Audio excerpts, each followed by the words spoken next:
Yo guys! It's your friend here, bringing you another awesome Naruto What If tale. Today we are going to see what if Naruto got harem with Artemis Badger Latana Part 1. Huge shout out to Atsuki no Yami for this story. If you want more awesome fanfiction like this, don't forget to hit that subscribe button. So without wasting any time, let's get into the video. Bad girl we caught freeze. The voice of the Dark Knight came through the speaker that was built inside her cowl. The mentioned crime fighter ran over the roof in Gotham as she brought her hand to her head and replied to her partner and any saws. Ualties. She placed her left hand on a vent and swept her legs over the obstacle of her course and slid down the roof. With a dull thud she landed on the edge of the building and hid in the shadows. And I still can't believe that you only invited Robin to your new team. A soft, almost quiet sigh was here.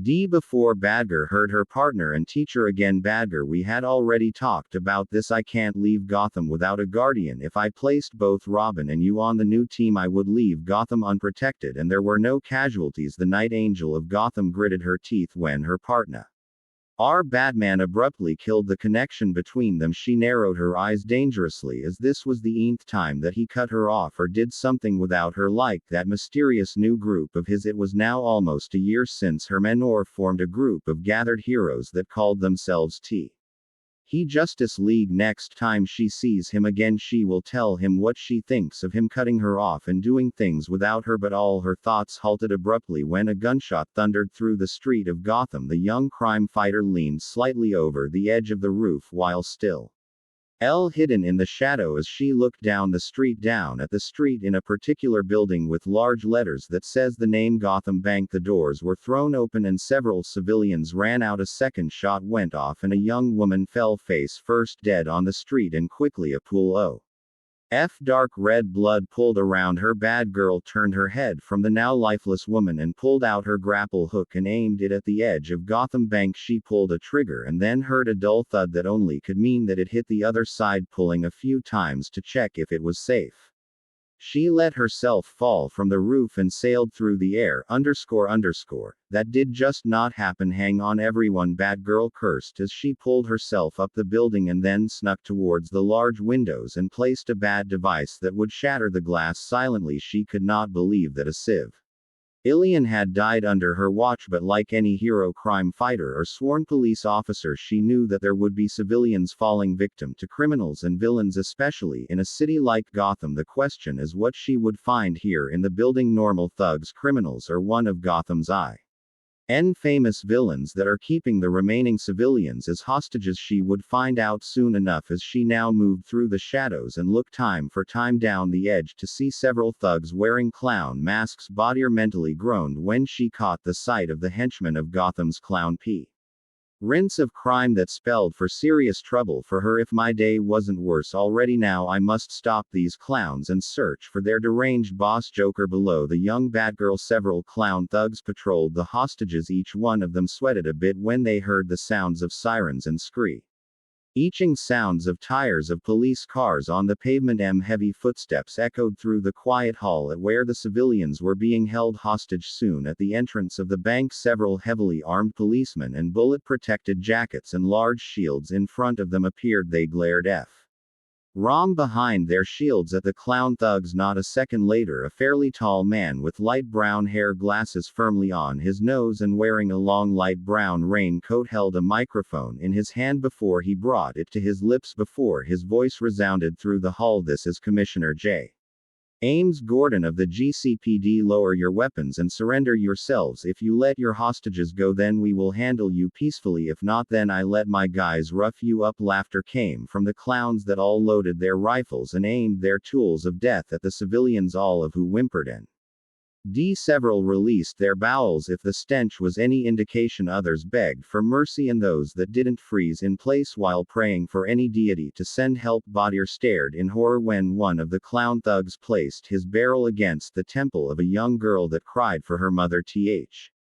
Lay several feet in front of her with another clown holding his rifle against her head. Cuckoo. Hey guys, these fools of the GCPD thinks they can rough us up. Should we surrender? No way, no fun. Why don't we show them a nice play, a happy lovely reunion between daughter, mother, and father in hell, said the Clown that held his rifle against the girl's temple, a wicked smirk behind his clown mask as his eyes made contact with James Gordon, who sweated, and he spoke once more arrogantly and slightly mockingly. Or will you let us go, Commissioner Gordon of the GCPD? I will count down from 5, and if I hit 0, then it is Tulu for this pretty girl. 5 4 times seemed of the essence when everyone heard the countdown. Cold, long, slender fingers loomed out of the darkness and grasped the hearts of the hostages that gazed at the young child. Commissioner James Gordon and his police force were frozen except T.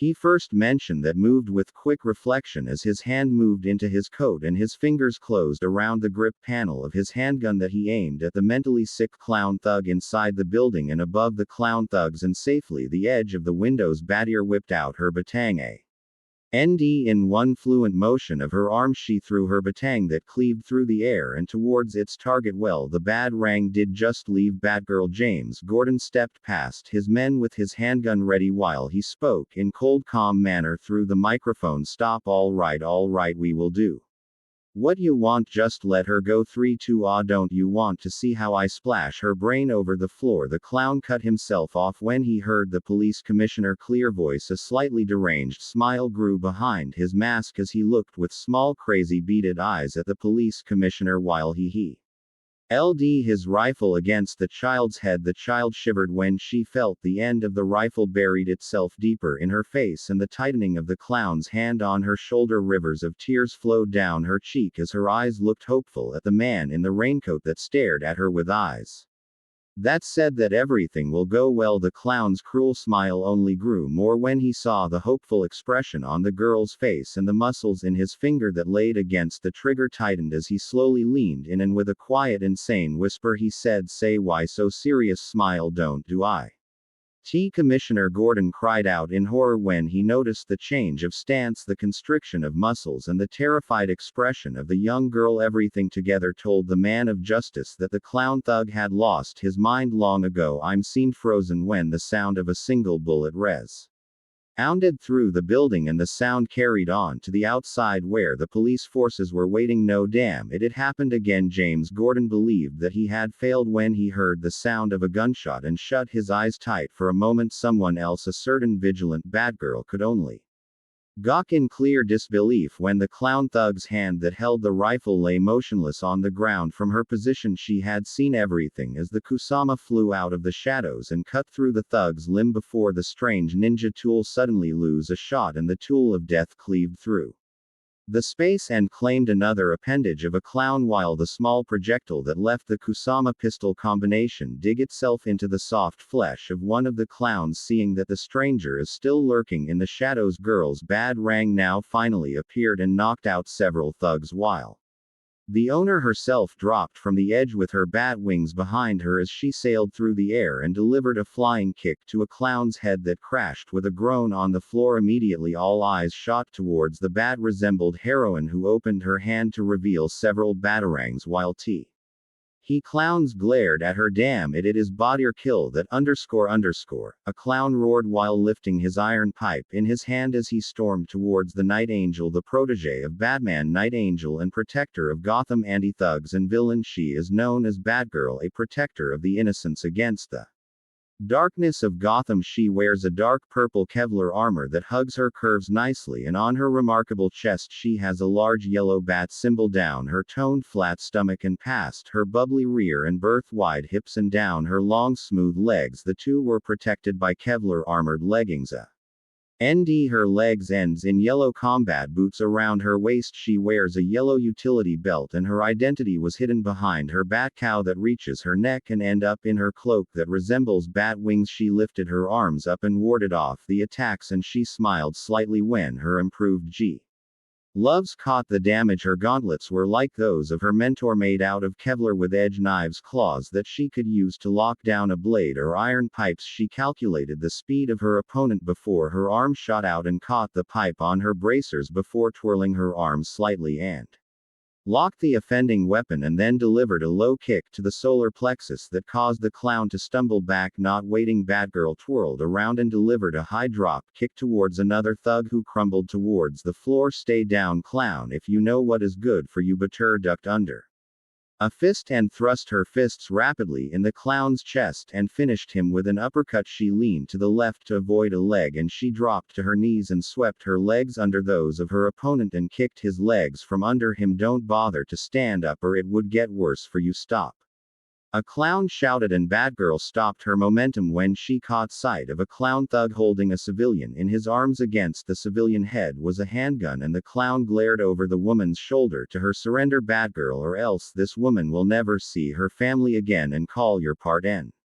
Robin out of the shadows now. Net I can't call Robin out because whoever that person is, it is not Robin. Hopefully it is a new hero that can see what kind of trouble I am in, but I think that he is a hero type, maybe not like Batman, do all the missing limbs, but hero nonetheless. She was brought out of her thinking when a pistol goes off in front of her eyes. The clown that threatened her to surrender laid on the ground unconscious. Her eyes noticed the several small pellets lay around the unconscious form of the clown, and much to her relief she saw that his chest rose and fell. That showed her he was still alive. That solidified my thought that he is at least a good guy and not some deranged criminal. If only he just stepped out of the shadows. I am afraid that you have a common misunderstanding, clown. A cold stoic voice came from the shadows and it was accompanied with a dark silhouette.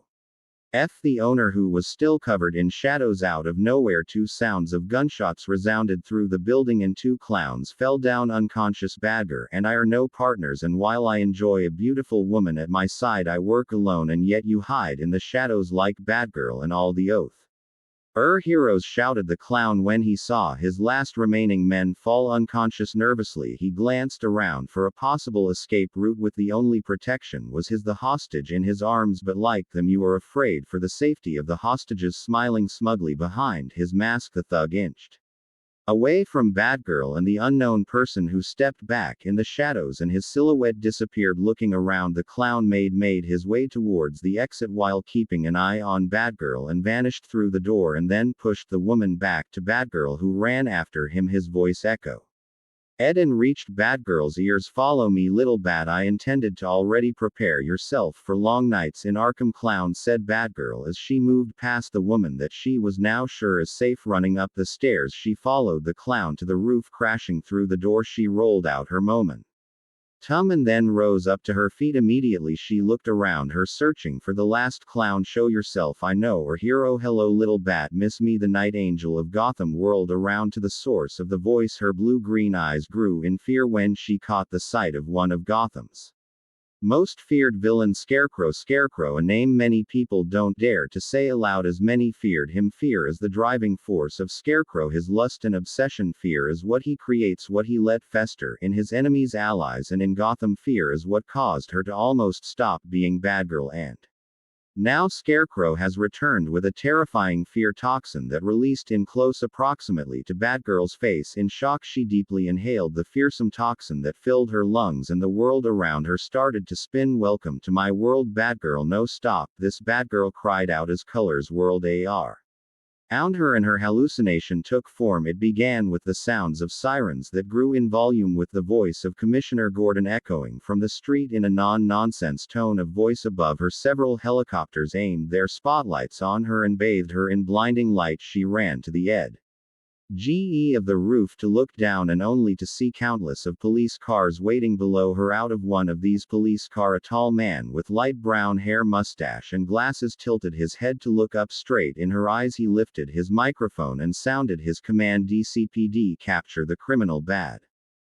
Stumbling away from the edge, Batgirl whirled around when the sounds of heavy footsteps echoed through the staircase. Without a second thought, the young vigilante began to flee the building and ran over the roof. Her black bat cloak billowed behind her as the sound of several voices reached her, including that of Commissioner James Gordon. She is fleeing on the roof. Fire. This is not reality. No, it's just a hallucination created by Scarecrow, the Night Angel muttered as she avoided several deadly projectiles as she jumped off the building and sailed through the air, her arms outstretched as she her cloak as gliders and landed with a dull thud in a dark alley. Immediately she started to run, jumping over containers as the sounds of shrill brakes entered her location, sinking her teeth into the soft flesh of her lips. She drew some blood in the hope to get out of this nightmare. I will not Lose against Ukraine by Barbara. Why did you do all those terrible things? I did not take you in from my sister only for you to become a criminal that actively bribes, robs, and murders innocent, hardworking citizens. Tell me, Barb, why you did such things. The disappointed tone of Commissioner Gordon echoed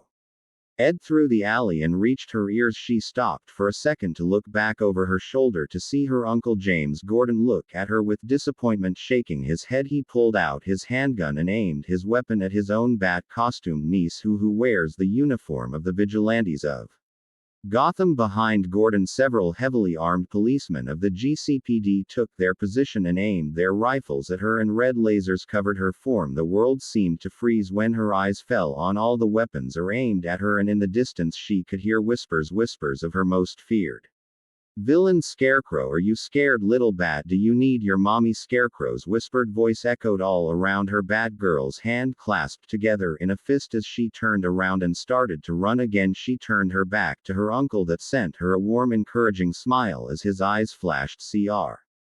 Imson with strange Tomo symbols gazing at her back before they turned to the natural color of James Gordon, and when she ran she could swear that she heard the voice of her uncle encouraging her to fight this illusion. Keep fighting, Bodier. Everyone needs to conquer his or her fear once in her life, so don't give up hope. What are you trying to do? Scarecrow said when he saw her clutch her fingers into a fist, but it doesn't matter, as he gazed with uncontained glee as the infamous Badger laid there on the ground shivering in fear. The sounds of chattering teeth, the fear in her eyes, and the trembles in her body all excited him. You can't escape me, little bat. You're in my realm now, and you were in mine. Scarecrow turned around when an unfamiliar voice reached his ears. Unclear blue eyes met crimson with whirling Tomo symbols around the iris that had a hypnotic effect. Tsukiyomi. Scarecrow's world sudden whirled around him, and he found himself cuffed against a cross like a certain messiah. The outlines of different objects in himself were white. He tilted his head in mock amusement. This is nothing that he can't handle, and he looked up straight into a massive crimson eye with 9 rings with an equal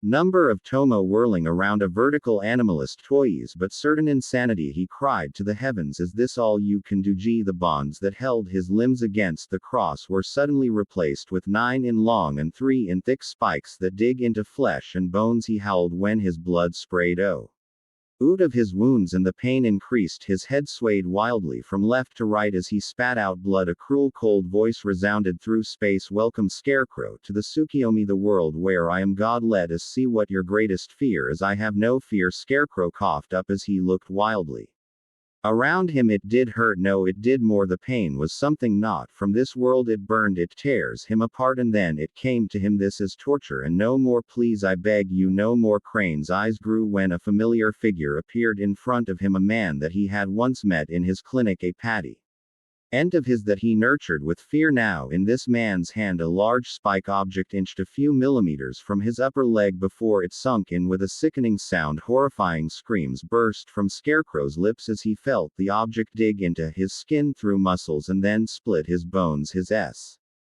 cream filled the empty space, and the sky turned to blood crimson red as his blood flow out his wounds. Hers gathered and streamed down his face before he felt another spike dig into his flesh through muscles and split his bones as the process repeated time and time again. Do you feel it? The suffering had you caused your victims? Can you imagine what they felt when they were under your mercy? Scarecrow, a blood-curdling voice thundered through space while another former victim of his speared him with a spike. Scarecrow threw his head back as another unnatural scream burst from his throat while his mysterious torture laughed menacingly. After a while the laughter died out and the only sounds were the screams of Jonathan Crane's soft pathetic whimpers and pleas escaped his throat when the voice returned. Can you imagine the nightmare that bad girl must go through? All thanks to you, but don't you worry.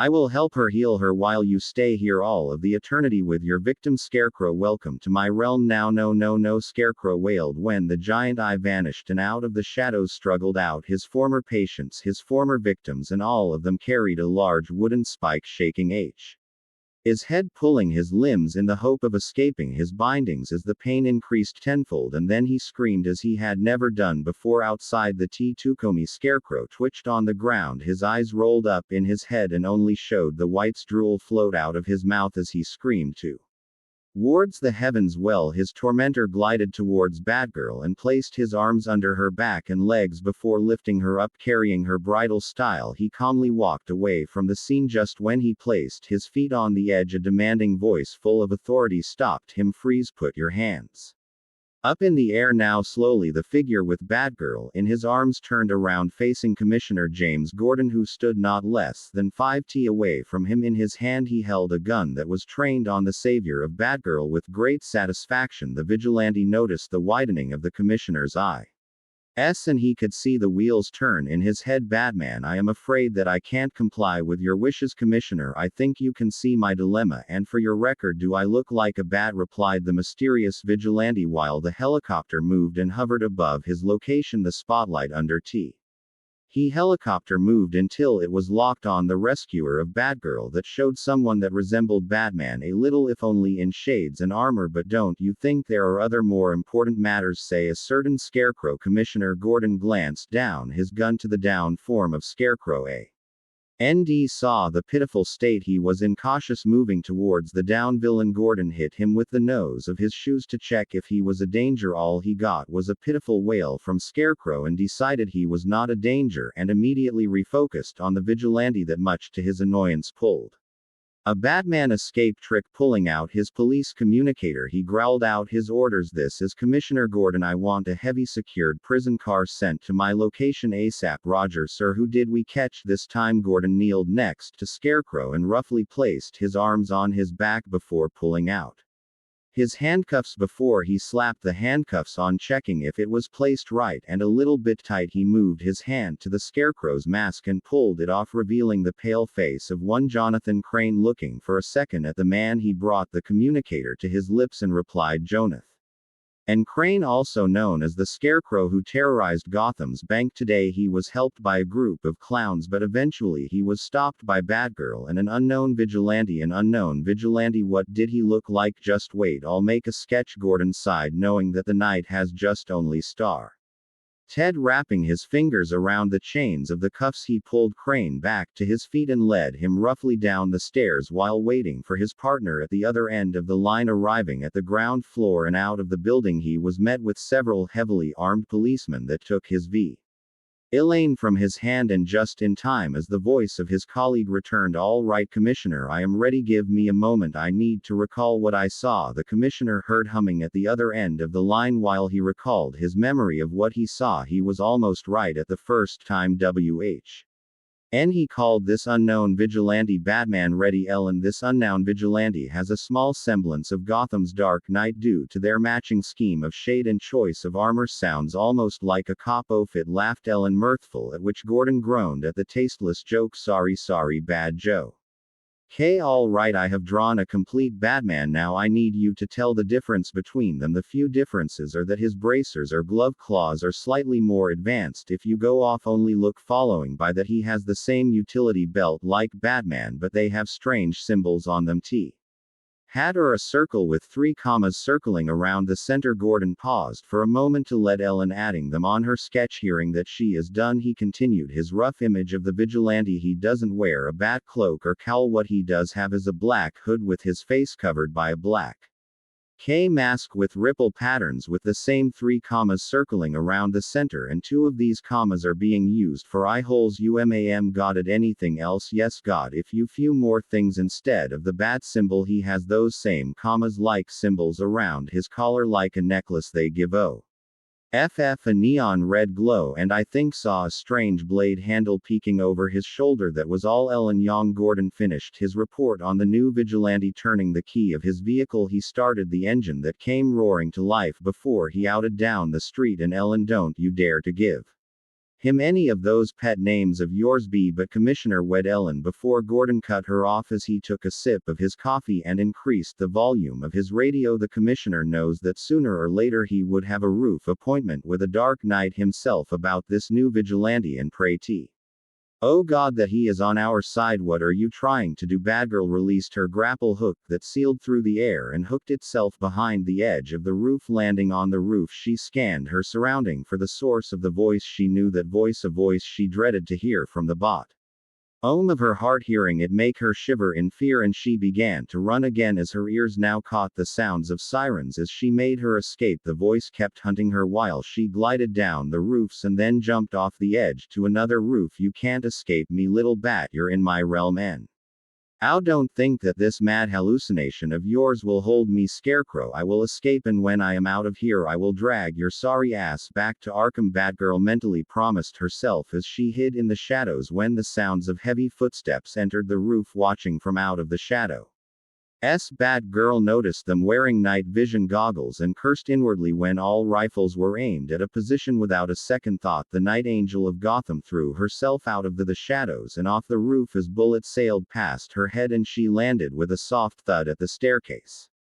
Running down the stairs and arriving at the dark, dusty, wet alley of Gotham, she ran through the shadows as she heard multiple shots that drilled themselves in the ground behind her. She rounded the corner of the valley and leaned against the wall to catch her breath. Her hand moved to her shoulder to feel warm blood seeping past her fingers and she groaned in pain. Metal sounds of footsteps descending down the stairs made her push off the wall and back into the darkness to escape. Her persuaders: go left and go through the alleys. You will find there a vehicle. Once you escape them, search for the symbol of your mentor, for that is your way out of here. Batgirl whirled her head when she heard a voice that ordered her to search for a certain bat symbol, her eyes scanning her surrounding while she moved with a destination in her mind that she had visited a lot in the past, but now it was dangerous. The Lion's Den. Moving through the small alleys and avoiding the SWAT police forces, she arrived at a small, dark and dusty alley where she found a motorcycle and whipped out her tools. She broke open the hatch and cut through several ties and connected them as the motor roared to life, placing herself in the vehicle. She raced out of the alley and on the street while the sounds of sirens could be heard in the distance. Hearing the siren, she cursed out as the vigilante used her skills to maneuver past the countless vehicles while avoiding the police cars that tried to knock her off the road and possibly trying to kill her. Seeing in the distance a barricade made out of police cars, she took a sharp turn that led her to a park at where she pulled her engine open to the maximum as she sped towards the stairs. Pulling the nose up, she made a wheelie and climbed the stairs as behind her the sound of screeching sounds of brakes could be heard and angered curses of her persuaders. Reaching the top of the stairs, she flew over the waiting police cars that tried to block her, and only in succeeding in claiming her motorcycle as the priority target, sailed through the air and shot a grapple hook that pulled her up to the high building and brought her to safety. The police force below the building could only curse as the dangerous, sexy vigilante once again escaped their grasps. Den pulled out his police communicator to inform his commissioner of the proceeding of capturing the B-girl. He brought the communicator to his mouth as his colleague drove the car towards the next meeting point for a new trap. Here Badger once more escaped our fingers. I suspect she is moving towards the GCPD headquarters in the hope of warning the Batman. Are you sure? Came the reply of Commissioner Gordon through the device. Dan could hear the frustration in the commissioner's voice and could not blame him, as the bad criminals were very, very dangerous. A small pause fell before Gordon spoke again. Dent, good work. We can use this to our advantage of uring the head of the snake, or better said, that of the bat. What are your ideas, sir? Let her go with minimum patrols, cars tailing her to lure her in false safety. Once she arrives at her destination, where she will activate the bat call, we will show up when the Batman shows up to get her out of here. Commissioner Gordon laid out his plan while Dent enjoyed a donut while cursing as his colleague didn't drive careful enough that he could enjoy his snack. He will order an amount of sharpshooters at the roofs to shoot them down once they arrive, and then we of the Joker's clan will rise in Gotham. The bolt of lightning cleaved the dark night of Gotham that momentarily FTED the illusion of the Gotham City Police Corps, as they all suddenly had white painted faces, green wild hair, and large red smiles that stretch from ear to ear as a maniacal laughter rang through the city. Commissioner Gordon is planning to lay a trap for you at the place of your destination. Badril heard the unknown voice echoing through her head. The young vigilantes moved through the shadows towards her destination. As she listened to the voice, spreading her wings, she glided through the night towards an empty roof, where she landed with a roll and landed quietly on her feet before she moved to Ard's the edge keeping herself hidden in the shadows. She glanced at the building of the GCPD that she held for a moment with her gaze before she scanned her surroundings and searched for possible marksmen. She found several on the roofs hidden from her eyes but not for her night scanner while she decided to satisfy her curiosity. I don't think you are part of my hallucination, so who are you and how do you know so much of what happens around here? The night angel spoke in a soft, quiet voice while she moved along the shadows to get a different view of her surroundings, spotting a few other marksmen and a few policemen. She recognized this as some kind of trap, not only thanks to the warning of her mysterious helper but also their tactical position and the slight view of police's van that were hidden in the dark alleys that were specially made for the villains of Gotham. In some way I am a part of you. Our illusion, not from the fear toxin but in a way like Martian Manhunter of the Justice League. I infiltrated your mind, guiding you through this hellish nightmare, in the hope of getting you out. That is interesting to know. An unknown with the same ability as the Martian Manhunter, but at the moment that is irrelevant. I will hold on to this thought for later, as at the moment I need to concentrate at the task, she thought when she filed her new knowledge away, pounding several marksmen on one roof and 6 more on the roof at where her target is. She wondered why she must be here, as if he listened to her. His voice echoed through her mind once more. The twinkling laughter echoed through her mind. When it stopped, the voice returned as it spoke in a calm but light voice full of mirth. Indeed, you are just like your mentor Batman, finding my ability interesting while at the same time keeping your priority in sight. I think we can have some sort of conversation. We can, Batgirl exclaimed, perplexed at the offer. While a few building away from her position, a quarter of an army was waiting for her, waiting to fill her with bullets. Yes, at the moment they expect you and are on full alert now. If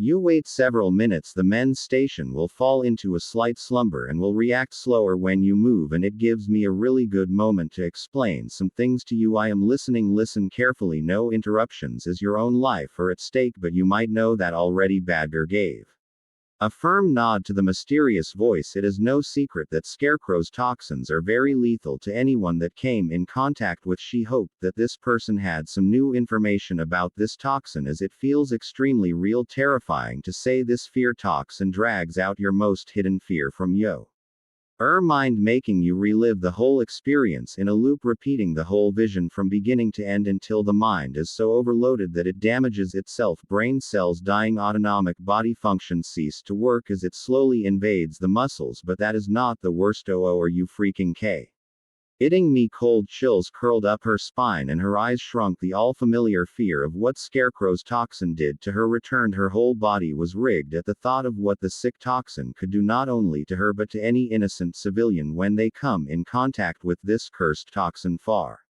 in the distance she could hear the voice calling out to her, but she did not react to it. She slowly spiraled down in a maelstrom of her fear. F's cold fingers clutched her heart and tugged on the organ. Scarecrow had her once more in his clutches. Boss, her heartbeat is climbing at a dangerous rate. A voice cut through the air of the hideout of the mysterious person, the one that kept a watchful eye over the unconscious vigilante, and from time to time he dived in her mind to help her out. While has boss studied the vial of the toxin? Heart rate is still climbing. Finished yet not finished yet. Breaking down the toxic is a nightmare itself. Scarecrow really did a number this time, the mysterious figure replied as he studied the toxin on the screen. Fingers raced over the keys as the vial connected to the computer slowly filled with a serum that would fight the effect of Scarecrow's new toxin. Antitoxin serum is forming and will be ready in a few minutes. How is she? Heartbeat still rising. How long until serum is finished? Shouted the second mysterious figure that kept an eye on Batgirl that stirred on the medical bed. The person on the medical bed suddenly stirred and a scream left her throat. Immediately,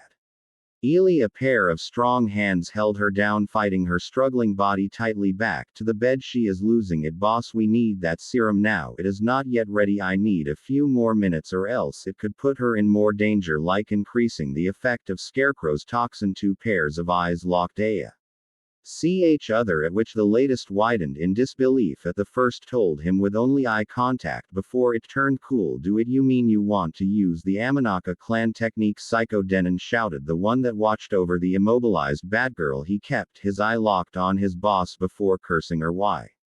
Oh, you sure, as in really sure? Yes, just do it. This is her only chance at being saved, or else if we wait for the serum it will be too late for her. Now do it. The one that watches the Night Angel of Gotham brought his hands together in a tiger seal before he placed a hand on her forehead. His face was a mask of concentration when he used the Yanaka clan to infiltrate the mind of Batgirl in order to save her. Psychodenian streaks of red lasers cut through the darkness in search of their target, gliding amongst the walls as the SWAT police force marched over the roof in search for the infamous Batgirl. On each of them shot his hand in the air to halt his team, and his men behind him paused while keeping a watchful eye around their surroundings. The Alpha found a suspicious person on the roof. I repeat, Team Alpha found a suspicious figure on the roof. Over to Alpha, charge in and arrest this figure if God has mercy on us. Pray that it is the stray vigilante Batgirl. Roger. We're moving in on the individual. Making the charge gesture, he and his men moved in a quick movement towards a figure lying on the roof. Their eyes fell on the black-themed bat-clothed vigilante as she quivered in fear. She laid there,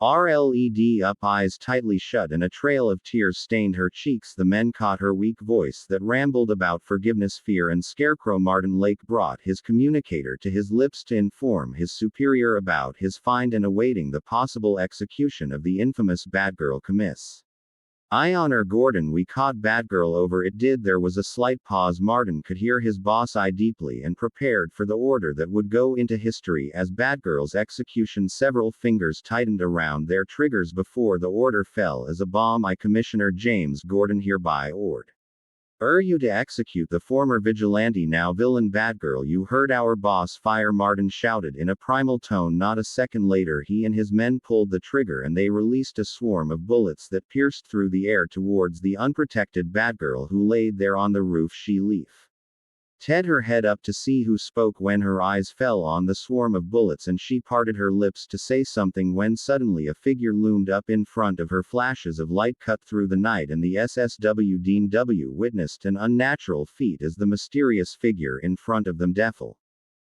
each and every projectile with his blade in one hand and in the other his ballistic chain side that released bullets of their own that claimed the life of several men. Martin's eyes fell on this mysterious figure and studied him. Just like the Batman and Batgirl, he wears a Kevlar armor protector, same gloves with the claws bracers, and for a second he thought that Batman adopted a new costume or some WoW hero that tried to follow in his footsteps. His eyes glided towards this person's chest as he expected the all too familiar bat symbol, only to find a different symbol, namely 9 commas.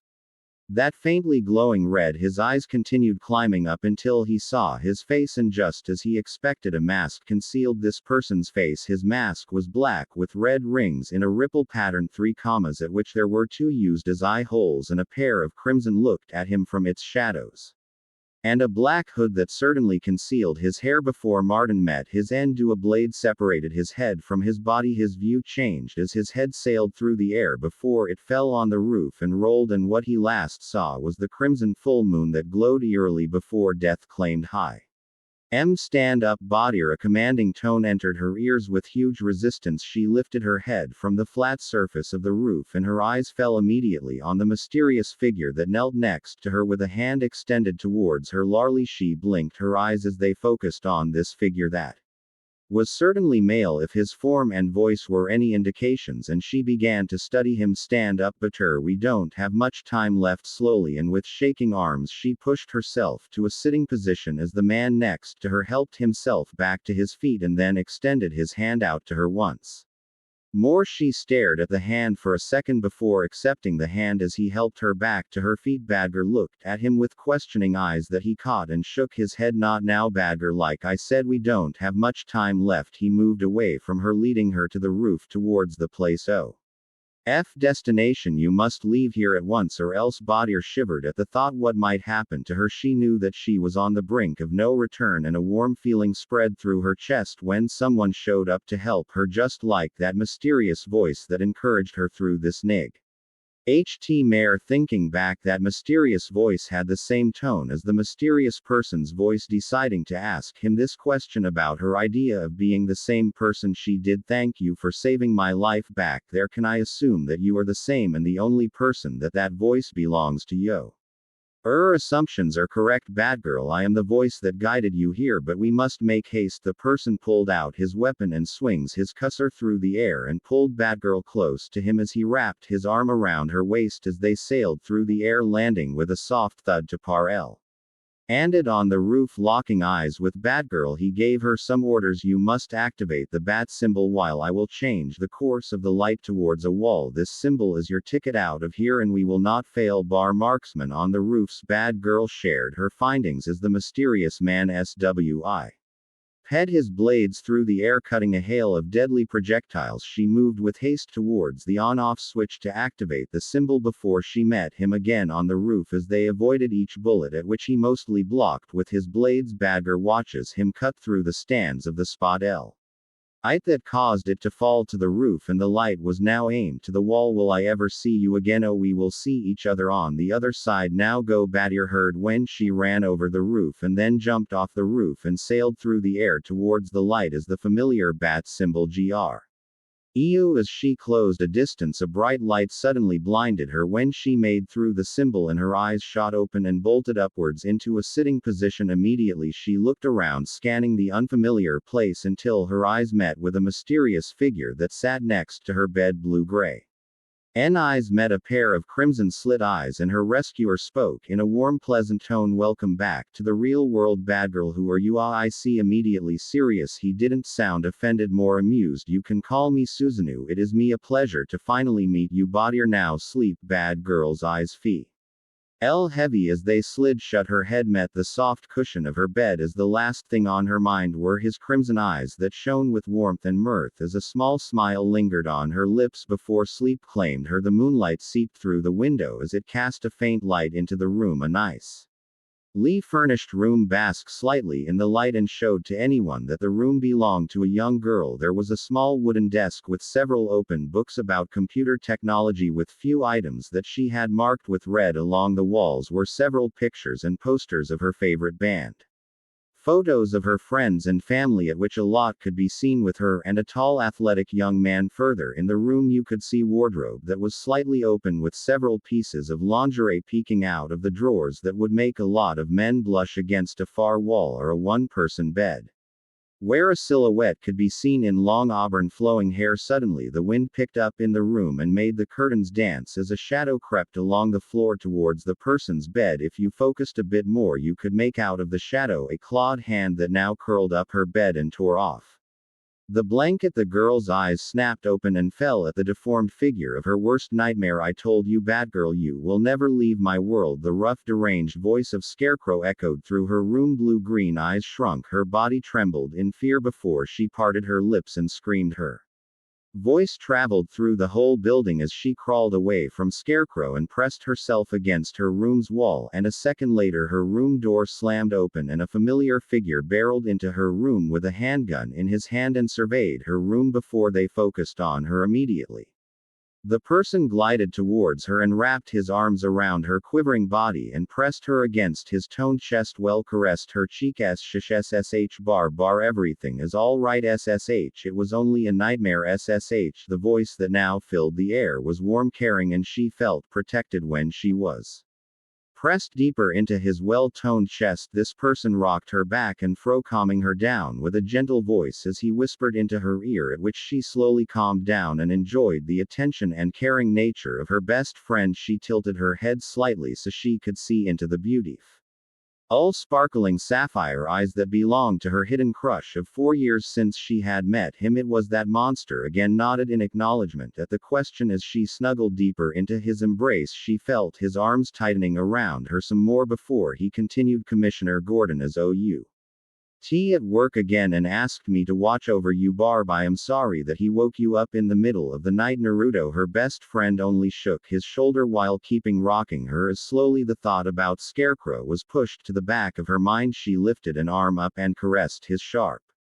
chin. But I am glad you are here with me. Naruto chuckled as he leaned in some more as she caressed his face. We are friends, Barbara, and nothing is too much for our friendship. You know that, right? I know. Naruto, come, you must go back to sleep, as tomorrow we must again listen to those droids that dare to see a LL themselves teachers. A cheeky smile of her blonde Adonis made her smile too, and he prepared to leave the room only for her to stop him and pulled him into her bed. What is it, please, Naruto? Only for tonight. Sapphire eyes fell on that of his first friend that he made in this world, and he almost wish he didn't. The reason was that her eyes adopted that look that every normal male would have avoid at all costs. A sigh escaped his lips as he pulled the cover over them and wrapped his arms around her waist and pulled her closer to him. Thank you, Naruto, __. Sleep tight, you too, Barber-chan. He lifted his head slightly up and pressed his lips softly against her forehead before they drifted towards Morpheus's realm. Nudo only hoped that Commissioner Gordon will not put him in jail again, only to be bailed out by Barbara for how many times he couldn't count, as it happened every time to him outside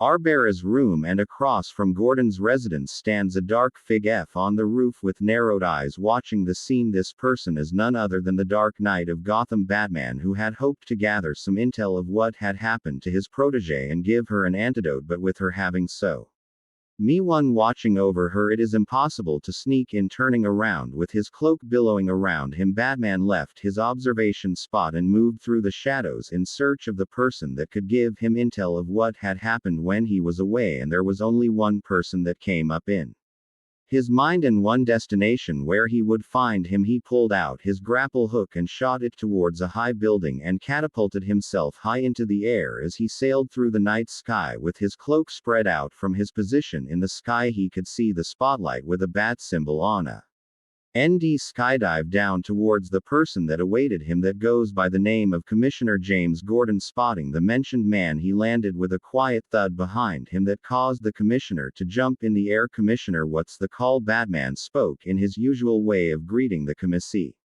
Warner, the head of Gotham City Police Court, turned around and extended his hand with a file document towards the Dark Knight, that accepted the file and opened it. Opening the file, and his eye fell on a sketch that made him feel troubled. He scanned the sketch from the claw bracers to the Kevlar armor and a strange rippled pattern mask. He closed his eyes for a moment before he focused on Gordon and stated his question. Who is he? We don't know who he is, and I know that you will find out who he is. Batman, after all, you are the greatest detective the world has ever known. Commissioner Gordon turned around and left the roof for once, leaving Batman behind. Not a second after Gordon out of sight said several batangs sailed through the air towards the shadow across from his spot. There was a slight twitch of the lips when he caught the dull sound of his tools crashing against the wall. I missed him. He is quite skilled to have avoided my tools. Era Batman, a surprise to meet you on this storeless evening. Batman turned his eyes towards the person that slowly stalked out of the shadows. Much like himself, out of the shadows came a plated armored feet that had claws on the outside. Then came to the rest of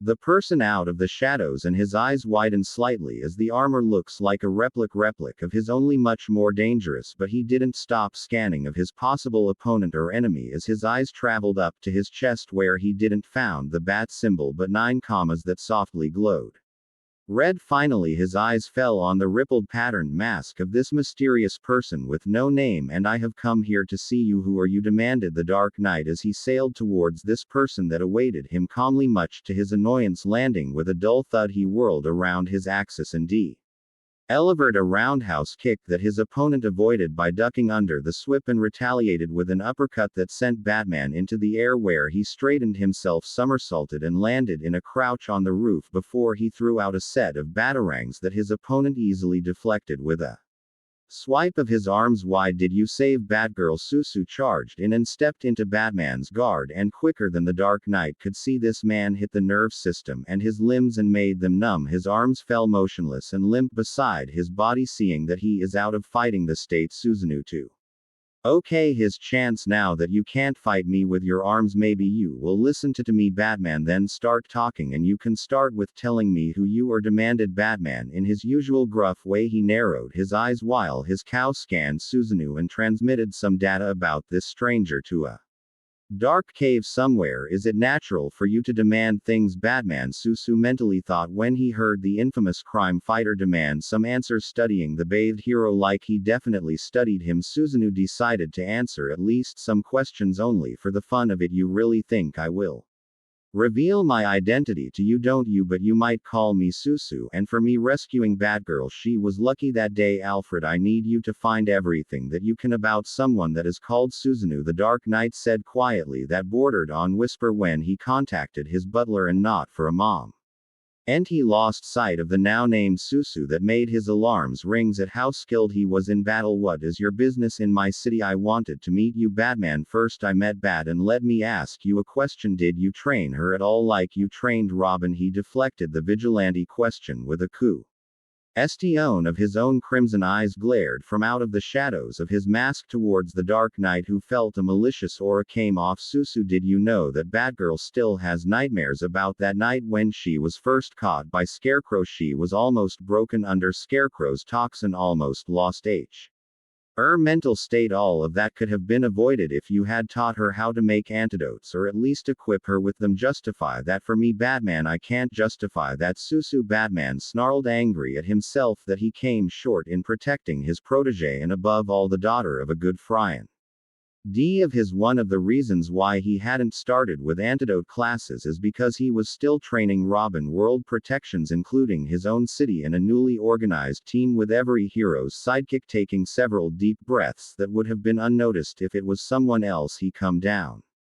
But I can take down the lab if you haven't already done that. I didn't. One of the reasons I revealed my presence to you is because I don't know the location. Besides, one of my thoughts is that there is more than one villain at work here, and I know that you have the most knowledge of Gotham's villain. That means I need your help. Susu revealed his true reason at why he revealed himself to the Dark Knight. The shinobi did search for several clues of Scarecrow's hidden bases, and while he did find many of them, it wasn't the one he was searching for, not to say that the old bases were left untouched, as all the old data about his precious toxic formulas were left behind and was now saved on a hard drive of his, and Scarecrow's old bases were now entirely destroyed beyond recognizing if he had anything to say about it. Susu suspects that there is more. If there is more than one villain at work here, then he would need more than one mind to find this base and bring a halt to it, and that is his reason to make some contact with the Dark Knight of Gotham to bring a halt to this disgusting plan. The Dark Knight stayed soundless and repeated his possible ally's words in his head, trying to determine if he spoke truth or lies, and he isn't the most feared individual in Gotham. If he didn't connect the links within seconds, all his guilt that he felt towards Batgirl, towards Commissioner Gordon, evaporated when he weighed Susu's words and glared at him with his infamous bat glare. You speak half-truths.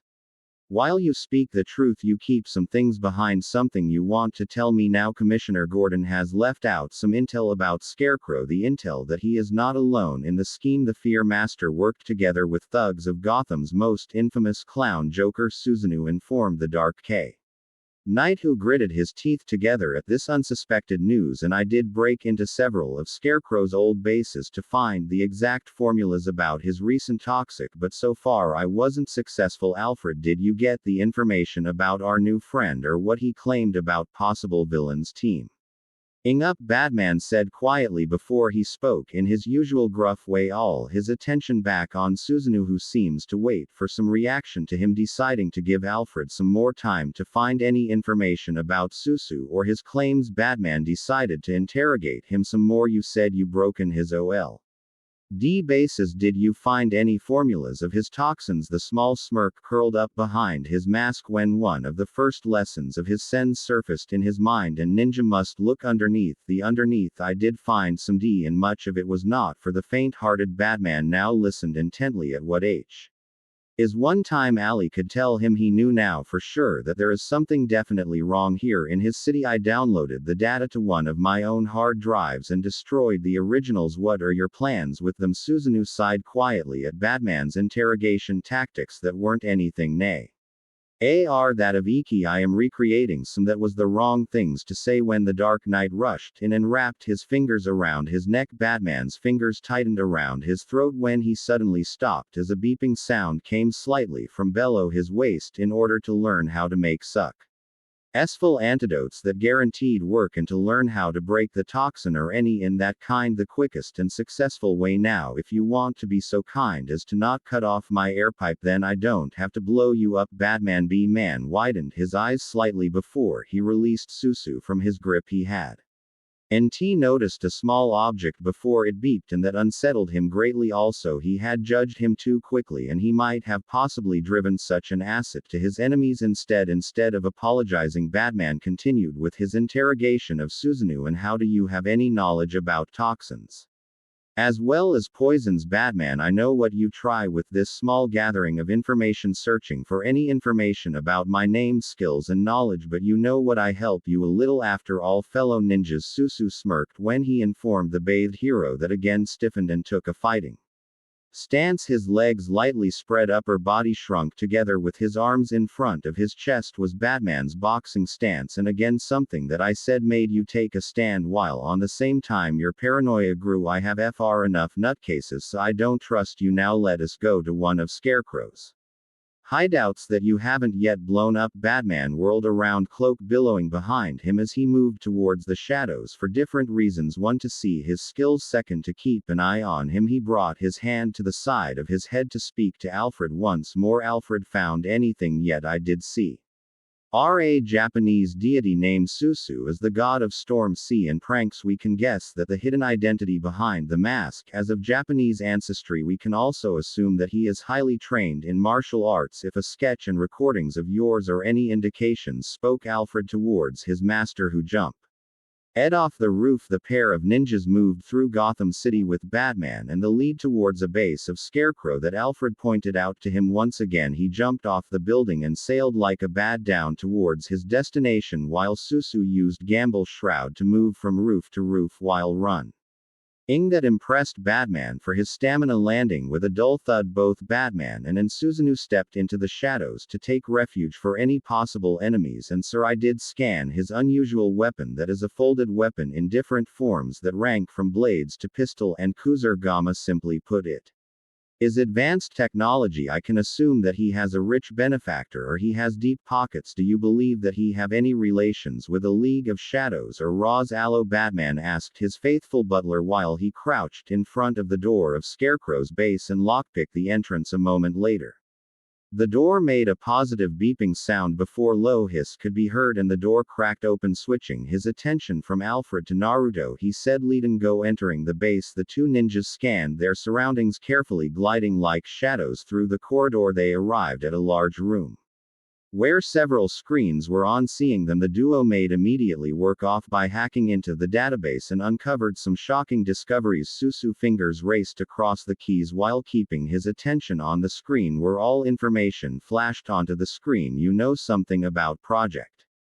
Blockbuster? Yes, my team encountered in Cadmus Project Blockbuster. You found something? Indeed, I encountered Project Blockbuster, including your archenemy Bane's venom, and it seems that they continue on what they had started at Santa Prisa. Susu read in a cool tone while plugging his hard drive on the computer. The sound of his fingers hitting the keys echoed as he tried to hack into a highly secured file. Several seconds later, he growled in anger and downloaded the entire file before deleting the entire computer. I got what I want. Toxin strain 451, toxin that brings your deepest fear with some lit. La surprises what now, retorted Batman when he heard his temporary alley curse. This file activated a trap that goes off within 1 minute. We need to go now. Susanoo unplugged a hard drive that had only 15% left before it was finished, but if he doesn't leave now, Batgirl will never get the cure to RNING on his axes. He ran out of the base with Batman on his heels and they made it just in time to get out of the base before it exploded. The black fireball shot into the air when the bomb exploded and the two ninjas could be found on a roof. They were watching the bomb burn before Batman turned to Seuss anew with an extended hand. Hand over the data. Susu, no, I will not hand over the data, not before I get a better understanding of it, and after that then you can have it. Susanoo turned his back to the Dark Knight and moved away. The small smirk played on his lips when he caught the small hand gesture and a slight beat that died immediately before he jumped off the building and vanished in the shadows below, leaving a tall dark vigilante alone on the roof. He pulled out a tracking device before he too moved and vanished in the shadows. Alfred, I am going after him. The data that he now has in his possession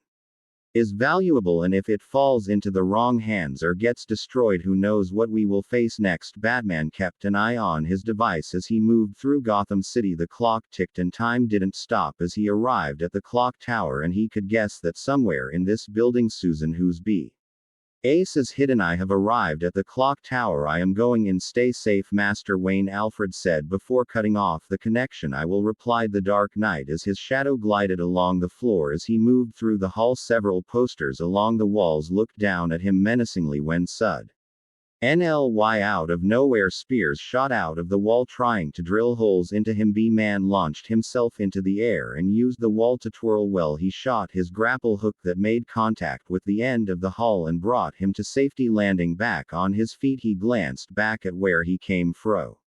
And much to his surprise, no evidence of a trap could be found. He's dangerous if he can make such traps, but it also means I am on the right track. Welcome, Dark Knight, to my clock tower, came a familiar voice from over the loudspeakers. The sound spread through the hall and towards Batman, who stiffened. For any unexpected traps, you really didn't think I would not have noticed your little device. Shame on you, but nice try. Why did you activate the traps if you know that I came? Questioned the Dark Knight. The last time, and that wasn't that long ago, they were allies, but it seems this new person doesn't think the same about them being allies. We might have been allies a few moments before, but this is not an opportunity for me to let slip between my fingers. I mean, this is a perfect chance to test out my own security for my own safety. You can understand that, can't you? So this is a test for you to how secure your base is. Batman started, but he couldn't finish his line when the floor under him gave away and he used the grapple hook to get away, and from there on he didn't have time to catch his breath as he landed on an infrared sensitive floor that activated shuriken launchers that shot out shurikens towards him, swirling his cloak in front of him. Batman blocked most of the incoming trajectories as he sped through the hall before he was hit by high voltage electricity that made his vision blurry before he fell towards his knees, and slowly his view darkened and he fell unconscious.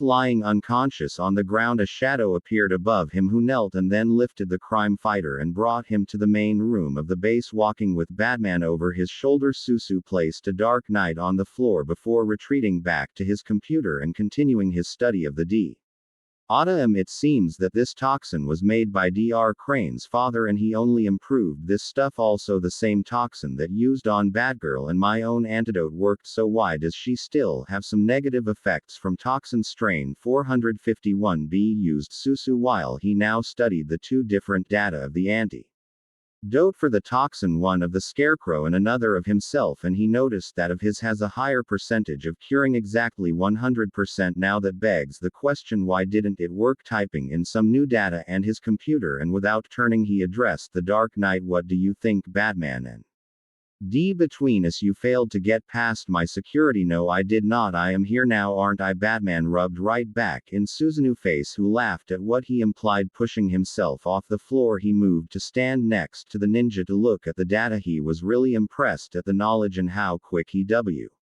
works with several data, and while he had heard his murmuring, he could see that he was right. You were right, the toxin's antidote is perfect, but you did not calculate the brain's function well. Batgirl is cured. There is still the possible that the effect lingers around her, and what would we do for he?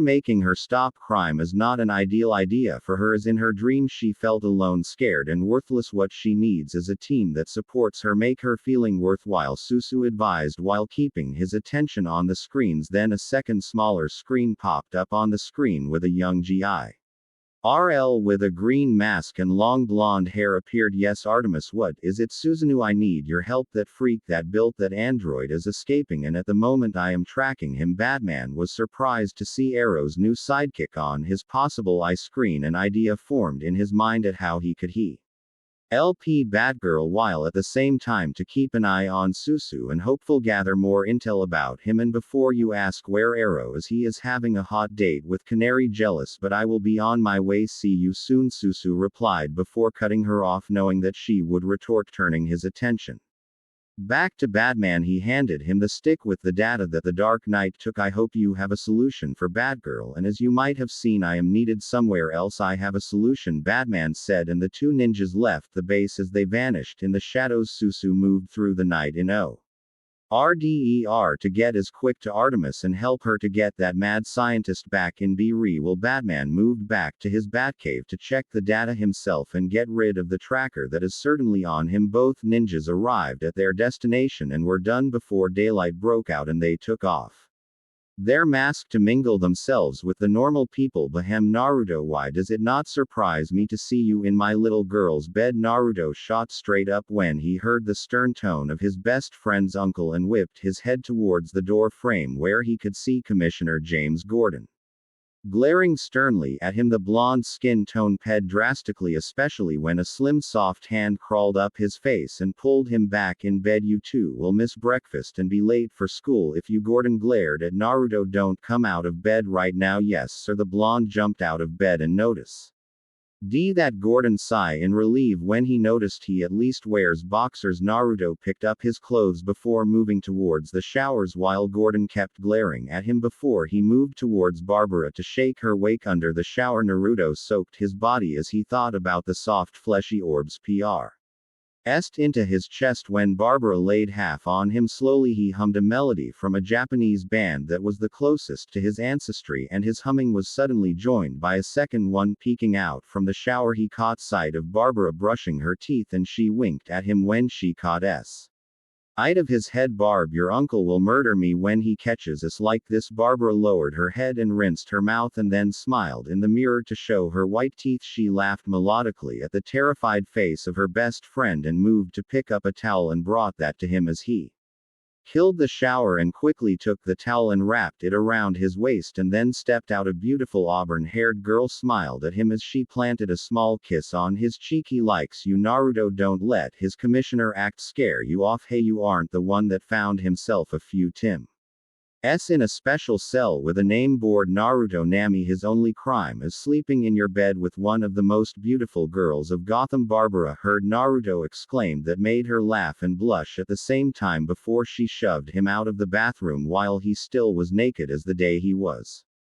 born, with only a towel around his waist and my cloth. A second later the door was thrown open and his clothes flew through the air and landed on his face. Naruto, will you come to the kitchen? I need to ask you something. James Gordon's voice came from down the hall, and Naruto sped up and drying himself and pulled on his uniform. Since when did he have a uniform here at Barbara's place? Once clothed, Naruto moved towards the kitchen to see James Gordon sitting at the table with 3 mugs of coffee and gestured him to sit down. I can assume that nothing happened between you and my little girl. Nothing happy, Ned, between Barbara and me when you were on duty, sir. I promise. Scout honor, Naruto assured the head of Gotham City Police Corps, who stared at him with hard eyes that softened when Naruto gave his words. Seeing that Gordon did wait for some more news at what might have happened the evening he was away, Naruto told him about Barbara's nightmare and how he ended up in her bed when she fell asleep. I got a feeling that someone was watching us. Gordon's eyes sharpened for a moment before it softened at Naruto's mention about someone watching his little girl. He was of course worried about his little girl, and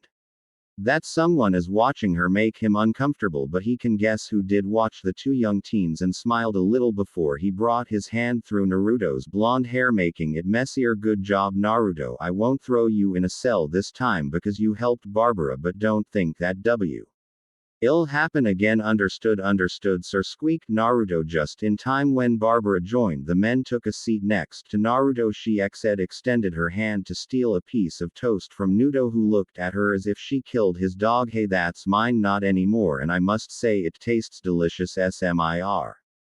Ked Barbara and took a bite from Nut's toast. The blonde grumbled and picked a new one before plastering some jam on it before taking a bite, while Gordon laughed at the two's behavior. The auburn-haired beauty smiled when she picked Naruto's coffee and winked flirtingly at him. Oh, Naruto, don't look at me like that. You know that I know that you love me. How are your projects in C? Exceptionally well. Many of my projects can help the GCPT in fighting against villains, but I still think I should call my lab chemistry examination lab location something else other than that, complained Naruto when he rescued toast from Barbara's loose fingers. Much to Gordon's amusement, the blonde took a quick bite and then picked up Barbara's cup and took a sip. And I would love you, Barb, if you stop stealing my food and coffee. Just confess you loves me so much. Naruto, __, Barbara drawled out with a giggle as she picked Ed up her plate and that of her uncle and brought it to the sink with Nar following her suit. She turned around and planted a small kiss on her uncle's cheek before retreating back to Nudo and wrapped her arms around his right and dragged him out of the kitchen. Uncle, I'm going to spend the night at Naruto's place. I'll see you later. Have a nice day at school. Barb and Naruto, doesn't you dare to do anything funny to my little girl, Gordon shouted before the pair exited his apartment and he prepared himself to go to GCPD. Suddenly a light bulb goes off in his head and he ran to his window and threw it open to see his target. Seeing the pair, he grinned wickedly and brought doom to Nutke Wallet. Barbara dear, I heard that Nudo promised me to take you out shopping. Gordon thundered Nunk voice through the air as the man himself snickered idly. Nudo and Barbara moved towards Gotham Academy where they will spend the rest of their day, while at the same time somewhere in space several heroes were gathered around an oval table and discussing the newest possible hero to join the newest team. The bathed hero towered over them as he addressed his fellow heroes and a holographic picture of Batgirl appeared at the center. This is Batgirl, a protege of mine, and I am appointing her to join the team. Like Robin, she exceeds in stealth, martial arts, hacking, and computer tech. Batman started the meeting. While many members studied her, he could see that his protege get a lot of attention, mostly from Diana. That look Ed at her with pride, and it was she who spoke next. I have heard many good things about her and her deeds. She will be a good addition to the team. But why now? You told us you needed someone in Gotham in case you are not there to protect your city, she questioned the Dark Knight, who sighs before elaborating his reason why he wanted to place her on the team. That girl was exposed to a fearsome toxin of scarecrows in a confrontation that we expect as a team play between villains. Batman started locking eyes with each member, who all looked quite shocked at that statement. Scarecrow had created a terrifying toxin that would have made her mentally unstable or worse, dead. What? How is she? Several members shouted out in worry at the state of one of their fellow heroes' sidekick. One of them, the most vocal, is Green Arrow, who had a good relationship with several younger heroes. Batman raised his hand to calm them down as slowly the voices of his allies died out and C returned to the group. Bodier is fine. She was rescued by a new hero in town. A new holographic picture appeared next to that of Batgirl. This picture is of Susanoo, a hero that goes by the name of Susanoo, and like you can see, he looks a bit like Yes, and I mean with it me and Batgirl. Susu, whispered Arrow when he caught sight of the hero. His eyes slightly widened, but a small smile at seeing someone familiar and the possibility of working with him again. So that's where you ran off to, old Three Eyes? You know him? Batman jumped at Arrow's musing, hoping at some more intel about this mysterious hero. All the other attention turned towards Arrow, and all were eager to hear more about him. I only know him under his alias as Susu, and I know that at least a few of us have met him at least one time. Susanoo here helped me with a League of Shadows probable by spying for me and keeping my team and Starling City safe, Arrow said with a fond smile. The League of Shadows business was before I joined the League and had helped to keep criminals at bay. Even now he is helping me within my new protege Artemis with hand-to-hand combat. How did he help you with your shadow problem? Batman fished for more intel. Arrow laughed loudly when he imagined Ra's al Ghul's humiliated face when he found all his men being cured by Susanoo, cures against the terrifying plague that had wiped out a Chinese city. His laughter was halted when Black Canary planted her elbow in his ribs and he gathered himself together before he answered. He saved Starling City by making a cure against the infected members of the Shadows. He is terrifyingly good in recreating any tox, poison, or whatever, but what is more astounding is his quick way of identifying and creating an antidote for any toxin or poison. The other heroes listened in astonishment at what he accomplished, except Black Canary and Batman, as they have seen the proof of Arrow's claim. Batman spoke once again when Arrow was done. Arrow is right. Susanoo saved Batgirl by making an antidote against Scarecrow's fear toxin. After that, I met Susu and we raided his base and we found some disturbing news, but that is for later. Let us continue about our next candidate, Artemis, and she is like Arrow said, his new protege. I think I can say that Susu and Batgirl both have exceptional skills, and about Artemis, can we conclude that she has stirred the use of the bow? Superman said, bringing all the attention towards him. Arrow nodded, and from there on the League discussed if the following young heroes would join the new team that Batman had started, a team they called Young Justice. Gotham Arkham Asylum. Please let me. Gu Crane cried. Oh, Oot in misery, the scarecrow aide curled up in his cell, hands on both his sides as he tried to block out the sounds of screams. Images of past victims tore him apart, drilling holes with the spikes as that moon cast her crimson light on them. Curse him, curse who? Crane, a menacing voice came from the shadow. Crane looked up and he tried to crawl away when he saw the bloody crimson eyes that brought him to this nightmare. An evil sound thundered through the space that made Crane's blood cold, and a pair of eyes became three and a shadow grew with 10 shadows sweeping behind the figure. The creature chuckled.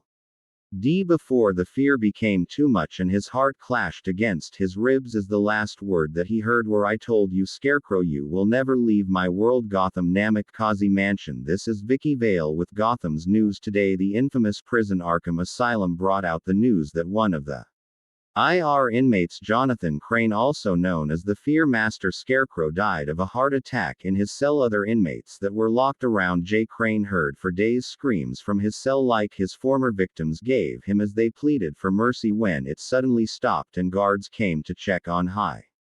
Naruto heard when the radio switched to the news channel, and he made his way towards the kitchen to prepare a simple breakfast for himself and Barbara. He couldn't keep off the smirk that was clearly on his face at the good news, and like always, Naruto wonders who helped to save the day in Gotham City.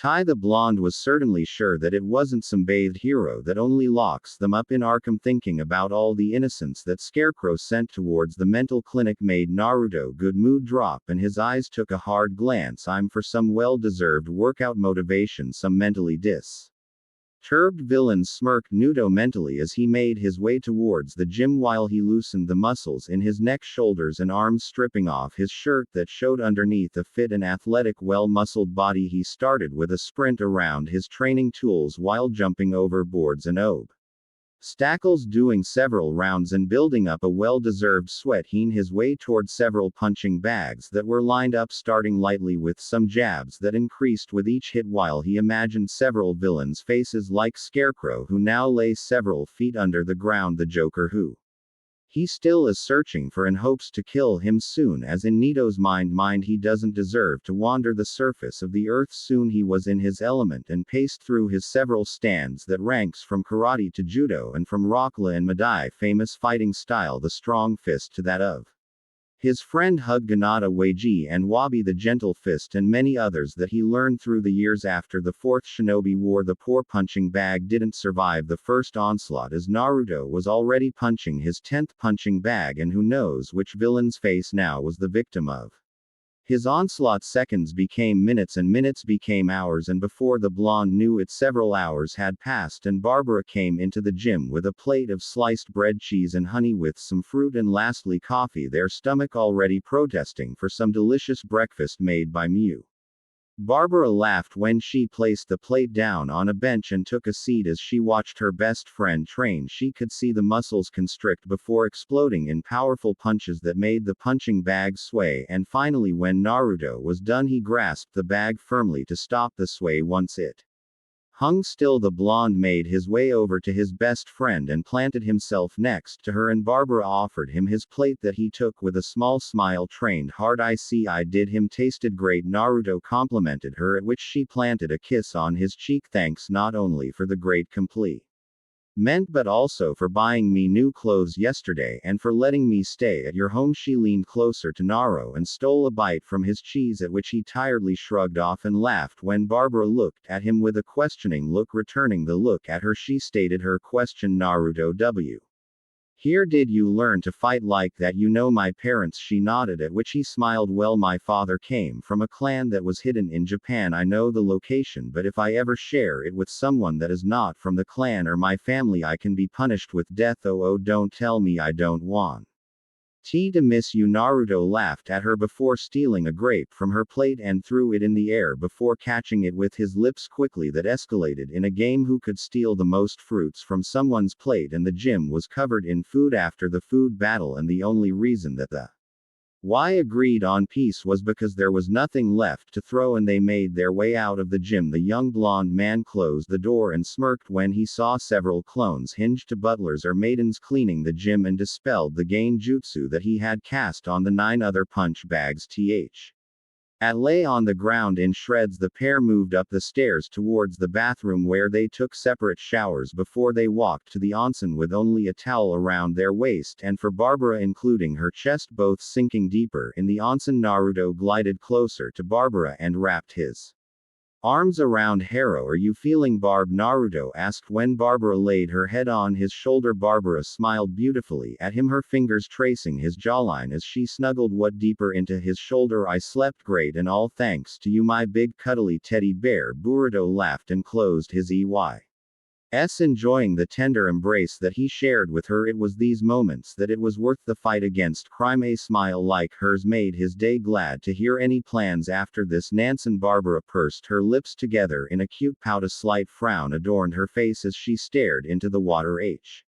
Her hands clenched his as she was deep in thought. It has been 4 years that she had been Batgirl, and many times it ruined her chances on dating, having fun with a few friends she has, but it especially made her feel bad to lie to her best friend. She knew, of course, that her uncle would never allow her to be a crime fighter, so she keeps that a secret from him. It always left a bad taste in her mouth when she lied each time to Naruto, and each time he smiles innocently at her that only make her feel worse. The thought of telling him echoed many times through her head, but she heeded the warning of her mentor about the danger she loved ones can get into if they know about her secret night activities. Letting a sigh escape her lips, she answered his question. Yeah, I have a meeting with a few crazy friends of mine, a kind of secluded group, and I join you. I bet they are my kind of people, laughed Naruto as he started to play with her beautiful soft auburn hair that felt like silk between his fingers. He glanced at her face when she purred slightly, and the swelling of her remarkable chest got his attention as it rose and fell as she breathed. He felt his blood flowing down towards little Naruto that started to stand to attention, and it didn't help when he felt her soft fingers trailing up and down his right thigh as her fingertips threatened not to stroke only his thigh. Or we can get a message from one of my servants. Nut's voice hitched in his throat when he felt her nails brush slightly against it.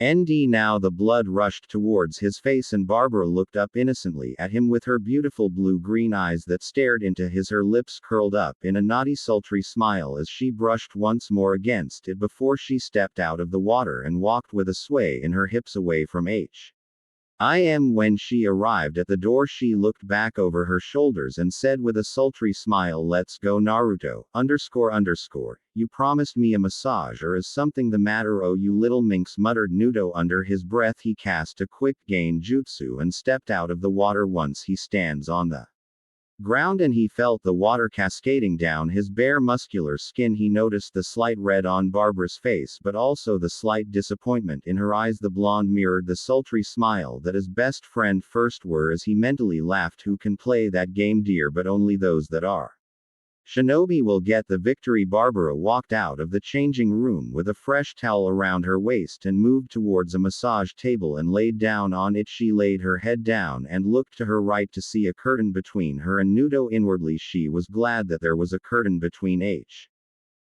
and her. She didn't want to show herself to him yet. Then she heard the sound of a door sliding open, and a young woman with long platinum blonde hair and green eyes stepped towards her. The maiden addressed herself to Barbara. Hello, Melody. My name is Ino, and I am your masseuse today. Hello, Ino. Nice to meet you. Can I have the full house course, including the hot and bothered one? Barbara requested, and she smirked when she heard Naruto coughing on the other side of the curtains. The auburn-haired girl relaxed when Ino's magical fingers started to knead her muscles loose. She felt the fingers start with her legs kneading them and slowly worked up to her magnificent rear and felt Ino knead her bum. A slight soft but sultry moan escaped her throat when she felt her bum being spread and a finger vanished between her lower lips that were slightly wet. Ino quickened her pace when she worked on her patty and worked her towards the top. That made her master quite bothered when he heard Barbara loose a moan that was great. Thank you, now I will do your back, and don't worry, I will not tell the master. A hidden glint could be seen in Ino's eyes, one that Barbara missed due to the tingling feelings between her legs. She felt the skilled hands trailing up her back and made the muscles in her back loose with those in her shoulders and neck following. Once Ino was done, she ordered her to turn around so she could do once more to her box and then her flat toned belly, and finally she arrived at her mediumsies. Ed firm round breasts with cute little pink nipples the whole time Barbara enjoyed the massage while Naruto cried trying to block out her sounds as he can't do a thing or else Commissioner Gordon will have his head finally at what felt hours Barbara left the mansion with Ino bringing her back with tea. Once Ino returned she dispelled with a smirk while having the last word to her friend and master. Are you already regretting giving your clones the original souls of your friends? Yes I am. Don't you da before Nudo could order Ino she dispelled herself and sent all the information that she consisted of her deeds with Barbara towards her master images and the sensitive touch of her fingers that grailed along her soft smooth skin the firm round flesh of her globes that flowed between her fingers and the sensual nub that hardened under Ino's palm implanted themselves in his mind then the lower muscles that kneaded around his fingers made the young shinobi's mind overload and he sailed backward through the air and crashed roughly against the wall blood pouring out of his nose and his sapphire eyes rolled back in his head. Standing next to him was Huggahan Abby who shook her head slowl. Why at the strange behavior of her master and lifted him up in order to bring him back to his master bedroom. Walking with him on her back she laughed the whole way and after many turns she arrived at his room and entered where she laid him down on the bed before she dispelled but not without having last word serves you right master. Happy Harbor Mount Justice recognized Batgirl B08 recognized Susu B09 the computer listed off the newly arrived people that Saint for the first time into M Justice the two mentioned heroes stepped towards the group that awaited them. Susanoo recognized a bathed vigil Auntie immediately that stared at him coolly on his left side a tall red person with blue cloak secured around his shoulders and a T emblem on his chest. This hero is an android built by Toro Red Tornado. On the Dark Knight's right side stand a familiar face that he had helped out in the past. Green Arrow with his protege Artemis he sends Artemis a friendly hand gesture before his eyes roam the room and settled on the other younger heroes. The first he noticed was a young boy that might not be older than 13 black wild hair a face mask that only cover his eyes and the surrounding skin. He wears a BL t-shirt with over it a red vest with a black circle within a yellow R. Continuing his observation he noticed the yellow utility belt short black cloak and the red black pants. This kid was none other than Robin the boy wonder. Susu's eyes then glided towards a remarkably tall young man with very blonde hair tan skin with gills at the sides of his neck. This person wears a simple Kevlar shirt and pants with the same color scheme of Robin. He then noticed the tattoos on his arms and the ends of weapon handles sticking up behind his shoulders. He doesn't know the name but he could guess who's I'd kick he is. Next to Robin stands a cute green alien girl light brownish orange shoulder length hair slightly green skinned and wearing a white t-shirt with a large red X mark blue skirt and a blue cloak that is secured around her neck. Standing a few feet away from the group was someone in civilian he was wearing a black t-shirt with only the S emblem of Superman. That girl Susu welcome to the cave. Batman welcomed the two arrived. In his monotone voice he smiled slightly at Batgirl who returned the smile before he sent Susu a well-meaning look to which he nodded. The Dark Knight returned his attention back to Green Arrow to speak with him about some league business and Red Tornado watched a team. Stokely Hey Susanoo Artemis called out with a smile as which the mentioned one closed the distance between the men. Batgirl walking up to Robin the blonde archer smiled at him and darted towards him and engulfed him in an embrace. Long time no see. Right, it was 2 days ago already. 2 days ago since we caught that crazy doctor, reprimanded Susanoo with mirth in his voice at which he earned a slight jab to his shoulders from Emmys who scowled at him and her dark eyes sparkled mischievously. He sighed when he caught that look and he elaborated, and I did miss you too, goddess of the hunt. But Emmys said she wanted to say more when the computer cut her off, signaling the arrival of a new hero. The Zeta tube emitted a bright light and sent out a young boy who Susanoo could guess was around the age of 15. He had bright red hair free on his face and wearing swimming shorts. Hanging from his arms were several beach items that consist of paper bags, a cooler, beach ball, a radio, and lastly a parasol. Recognize Kid Flash B03. The Wallman is here now, let get this party start. The self-introduced Wallman started to run towards the group of gathered heroes that all watched him make a meeting with the floor when a parasol hooked his legs together. With a groan he landed on his face and painfully he looked up as the beach ball bounced through the base. Ted Ball Man, Artemis voiced out sarcastically when she saw the hero.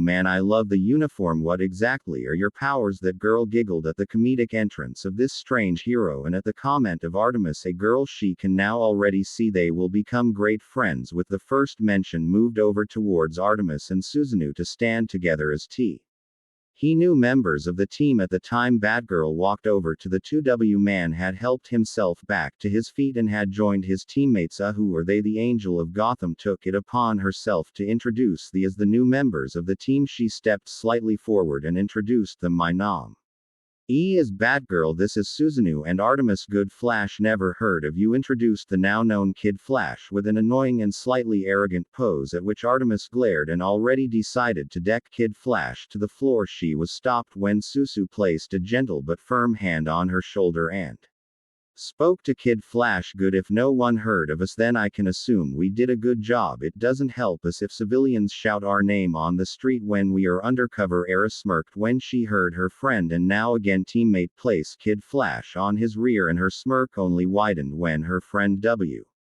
hasn't done yet. Also, she is the new protege of Arrow. Did Flash glared at Artemis and Susanoo. He couldn't believe that Green Arrow had replaced his friend Speedy with a rookie. What happened to your old one? Recognized Speedy BO6. Once more the Zeta tube flashed a brilliant light, and out of the light PPED, a tall young man with almost the same costume as the Arrow, only with the color scheme turned to red. This Archer closed a disc towards the group and spoke harshly. Well, for starters, he doesn't go by Speedy anymore. Call me Red Arrow. Very original, don't you think? Aramis whispered under her breath.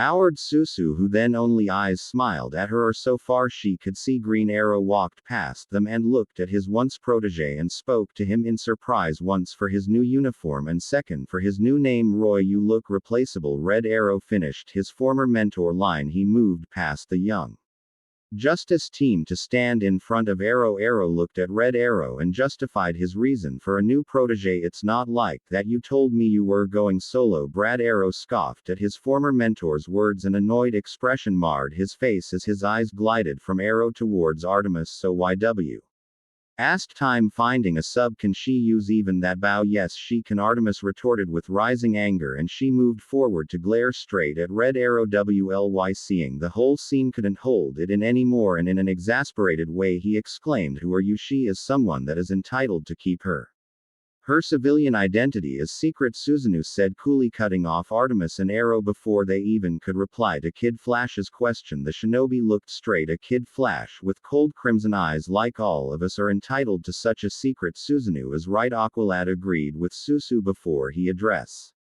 Red Arrow, but Roy, she is not your replacement. We have always wanted you on the team and we have no quota on archers, but even if we did, you know who we will choose. Kid Flash chimed in while Susu narrowed his eyes and pulled Emmy's back to him, and Batgirl too placed a hand on her shoulders as Artemis looked a bit down, but seeing the support of her friend and her newest friend, she smiled, growing back spine. Artemis called out to annoy her new team, whatever Bay watch, I am here to stay. Kid Flash returned to his former facial expression and glared at Artemis, who returned it equally. Aqualad, seeing the slight dispute between them, decided to address the reason that why Red Arrow came to the base. You came to us for a reason. Red Arrow nodded at the question, not being surprised at who start the question. That is reason for being here. The Red Archer walked up to the center of the room to ADDR them all. Yeah, reason, named Dr. Serling. Red Robin laughed when he heard the name of one of the most rising stars of Star Labs. He quickly typed in the name of the doctor on his gloves, where holographic images and data appeared of said doctor, the Nor robotics genius and clonics expert at Royal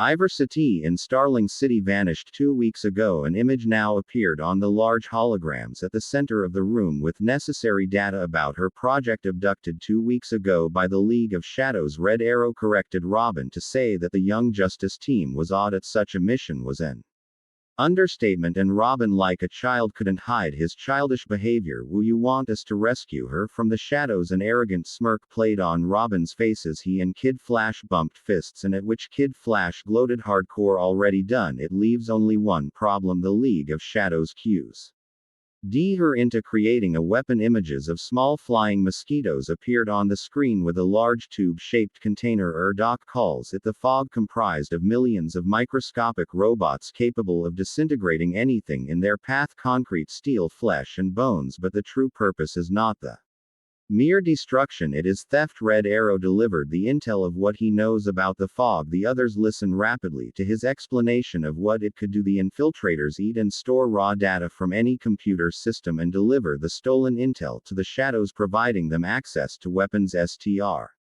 strategic defense, cutting-edge science and tech, perfect for extort manipulation power. Broken Rs summed up what the shadows loved to do. Listing that off, she concluded that it was indeed the shadows in a mocking way. Yeah, that sounds like the shadows. Like you know anything about the shadows? Kid Flash at his mouth speak again. At Rich Emus only could smirk, but no one noticed the slight narrowing of Susu's eyes when this was the time that Kid Flash tried to discredit Artemis, or the lack of support of neither his new team members nor the Justice League that were here, if he remembers correct. This job was quite dangerous, with your own life on the line. A moment later, again Kid Flash stated the obvious question: who are you? Same answer what Susu said, laughed Emmys as Batgirl snickered at the stupid behavior of Flash's protege. When that was done, Red Arrow gained all the attention again as he continued his briefing of what Red is doing right now. Red's working on a virus to render the fog inert. Robin's eyes widened, and when he just opened his mouth, Batgirl defeated him by giving the thought some voice. But if the shadows know she can do that, they will target her. Batgirl and Red Arrow finished the last sentence together, at which the latter one glared at her. It seems that the team and Red Arrow didn't look forward to any new members right now. She is off the grid. I stashed her at the local high school's computer lab. Susu now openly glared at the Red Archer. His eyes glowed eerily behind the mask shadow, and you could clearly see he wasn't happy. With cold hard voice he voiced his thought: you left her alone, she is quite safe for now. Red Arrow justified his reason. Alas, that didn't help against the shinobi, who only intensified his glare at the Red Archer, and in the same way he gained the same glare from the male members of the team. You call a high school building safe? How can she be safe with such large windows where a veteran, heck, an amateur sharpshooter can kill her? Don't even get me started about the air shafts that are large enough to let a member of the shadows crouch, rough it, and infiltrate the building in order to kill. Or did you forget that they were trained for such kind of assassinations? Susu shot down Red Arrow's justification and revealed in how much danger she was left behind. Green AR saw his chance of doing some old-time mission with his once protege. Lets you and I go right away to keep her that way. Once again Red Arrow scoffed at his mentor's offer. He narrowed his eyes at Green Arrow as he looked with a glare at Artemis before returning to his mentor's face and replied quite arrogantly: you and I, don't you want to take your new protege with you? Green Arrow stepped forward to guide Red Arrow out of the base to do the mission when he suddenly felt a hand on his shoulder. The hand belonged to the Dark Knight, and with one look he sent over his message. Arrow slumped his shoulders and sighed with slight disappointment at missing a chance to do missions with his old protege. Batman said, you brought this to the team, it's their mission now, and it means it's hers now too. DSK, my job is done. Without a second word, Red Arrow left the group and moved his way towards the Zeta tube. Once there, the computer voice signaled his leaving, but before she could continue, Red Arrow interrupted. That's Red Arrow BO6 update. Good Flash glared at Artemis when Red Arrow left the base, and Susanoo turned to B-Man to ask a question about Red Arrow. Is Red Arrow part of the Justice League or part of this new team? Red Arrow has not affiliated with either of our groups.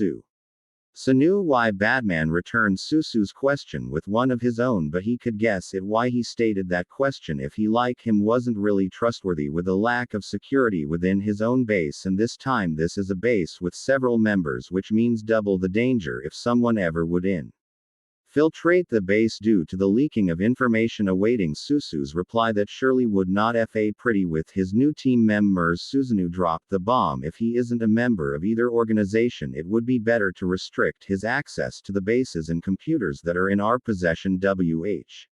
At several voices that mostly belonged the male members of the team and one green arrow made the mountain shake under their force did Flash sprinted with his speed that earned him the title Kid Flash to Susu in order to cave in his face, to which the shinobi lazily avoided by twirling on his axis and tripped him with his feet, and what the others saw next was Kid Flash flying through the air before he crashed face first to the floor. Robin stalked dangerously with a quallet behind him. "Why did you say that, and who are you?" Robin demanded icily, at which Susu calmly looked at him. It infuriated the boy wonder more when Susu's eyes smirked at him, a smirk mostly he used against his opponent when he had a smart comment. The only thing that missed was his laughter. "I did it to secure my new team members' safety, of which one of them is a friend of mine and Batgirl, an upcoming one if she accepts my hand of friendship." "Of course," replied Susu seriously, no sign of joke nor jesting, "but something like that you can never understand. You don't have a secret base like Batman, Green Arrow, or I, who know the value of keeping your base safe and certainly your identity, but here at a base like Mount Justice or the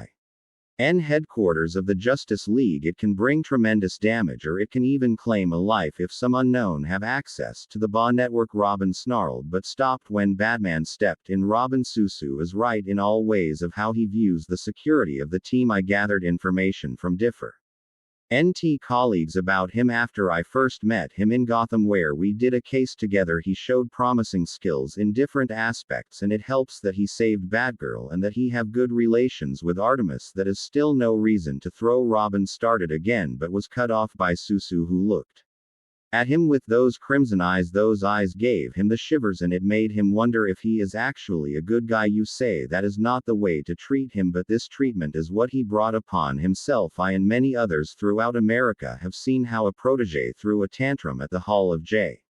Eustace, and many citizens, hero villains, and the government have seen him throw away all the trust that he had built throughout his career. So tell me, Robin, would you trust him knowing that certain parties are trying to rope him in for their own plans?" Everyone was quiet when Susu summed up his reasons for why this all happened. "What would be the consequences be? But one thing I know for sure, I will keep my new team members safe, and this is my way to do that." Green Arrow inched a bit closer to Batman, who looked at the masked hero, who he still doesn't know the identity of. "On many occasions today, Susan, you had saved them a lot of hassle by claiming the right to Hero's identity that helped Hero and Artemis, and not using that stupid lie. And then about the so-called safety of Dr. Rhett, thinking about her, Batman ordered the team to suit up and be on their way towards the location to start their mission. Happy Harbor. This Martian Superboy and Batgirl stand on the roof, keeping a watchful eye on their surroundings for any possible shadows. Batgirl crouched close to the chimney, holding binoculars with infrared and thermal capabilities as she scanned her surroundings. Perimeter secure, no one in sight. This Martian, link us up. We do not want the shadows intercepting our comm." Miss Martian heard the telepathic order of their leader, Aquald, and brought her hand to her scalp and concentrated. Within seconds the whole team was linked up, and Miss Martian took count of everyone being linked. Everyone online. Emmys brought her hand to her head when she heard the mental voice, while Batgirl almost whipped out a batarang to throw towards the source. "And for Susanu," he immediately ordered Miss Martian, "keep Dr. Red out of our mental conversation, but keep it so we can hear her if she is ever in danger." 3 pairs of eyes rolled in exasperation when Kid Flash jumped in. The order given, his loud, rude, and arrogant voice, was something they didn't look forward to. "And why would we listen to you, rookie?" Susu eyes glowed once more as he looked sternly at Kid Flash. He wasn't in the best of moods since he met this arrogant child, and if he was honest, this team was more like a suicide squad than an actual team. If they behave like this, maybe you have forgotten that Dr. Red needs her full focus on creating a virus for her baby, and maybe in some way all the lists that Red Arrow told us isn't a few billions worth. No. Are the innocent life. Dr. Red sighed when she heard at least one of them being serious, and before she knew it, the voices of the team were out of her head, and she would like Susanoo told them to focus on the whole virus task. "Thank you, Susu, at least someone that is serious in this hero business. PSK lady. Do you always complain when someone tries to help you?" Kid Flash retorted, forgetting that Dr. Rhett was placed out of the link. Artemis smirked and couldn't help to jab. "Ah, Kettle, have you met once more the Prada?" Flash glared at Artemis and retorted with much venom, while at the sidelines Robin enjoyed The small show and equality ignoring the whole thing like an amateur leader. Hey I do not need attitude from the newbie who drove Red Arrow off the team with her friends. Artist snarled at that comment and stormed off to join the others on the roof. Susanoo glided through the room towards the exit. ND paused at the door frame where he glanced back over his shoulders towards the team. You should cut her some slack, kid. She saved your life with her arrow against Amazo, but don't think I will forget to mention this in my report to Batman. Susu threatened and vanished into the shadows and joined the others on the roof. Superboy joined the others in the computer lab and use your heat vision from time to time again. Who told you to order us around? And hey, now he has all the girls around him. You can guess who said that, as Susanoo kept a watchful eye on his surrounding while Batgirl and Emmys stared at his nice rear, and amusingly they said the same thing in unison. Nice, but we can hear you. We can all hear you, Miss Martian. Her thought annoyingly while she was peeved that Superboy was ordered to the computer lab. Meanwhile, in the computer lab, AAL had walked up towards the scientist and spoke to her. The virus won't be of much use if we cannot find the weapon. Can you track it? Rhett turned her attention to Aqualit, who stands behind her, and she narrowed her eyes at the blatant insult to her work. She scowled and retorted with feminist fury, the fog is not a weapon, it is science. Brilliant sigh.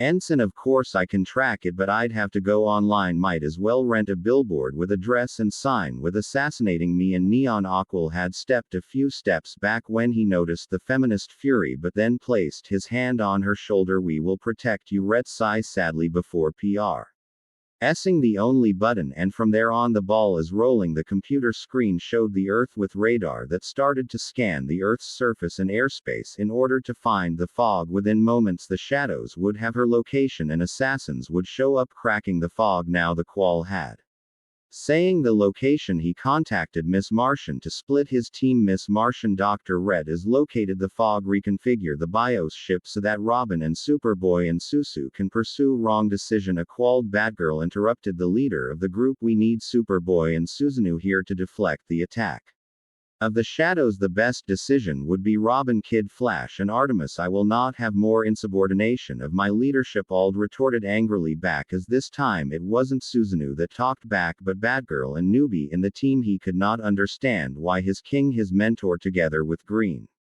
Arrow and Batman added them to the team. Did they not trust him or his team? Were they not good enough? In his anger he made the wrong decision as he mentally shouted, enough, Batgirl and everyone else will listen to my command. I am the chosen leader, and as such I deserve the respect. Now Robin and Superboy will go with a BIOS ship, and that's it. During his rant all of their attention was focused on each other, and so no one noticed the shadow that now moved on the school ground towards its designed target. Susu, who was still on the roof with now only Badir Leonardus left, spoke. What Aquala did was a foolish decision. He now has a large group station here that could have been used better. For instance, your idea, Batgirl, was great. One member with the knowledge of software and electronics, one with the speed to knock out his opponent, and the last member is someone that could use her archery skills for distance. Thanks USU. But what now? Badger asked for guidance. Now we head in, make some booby traps inside the building to slow whoever just entered the building. Quickly the new members of Team Young Justice entered the building, and Susu spread out some mabushi on the floor. The trio was working on some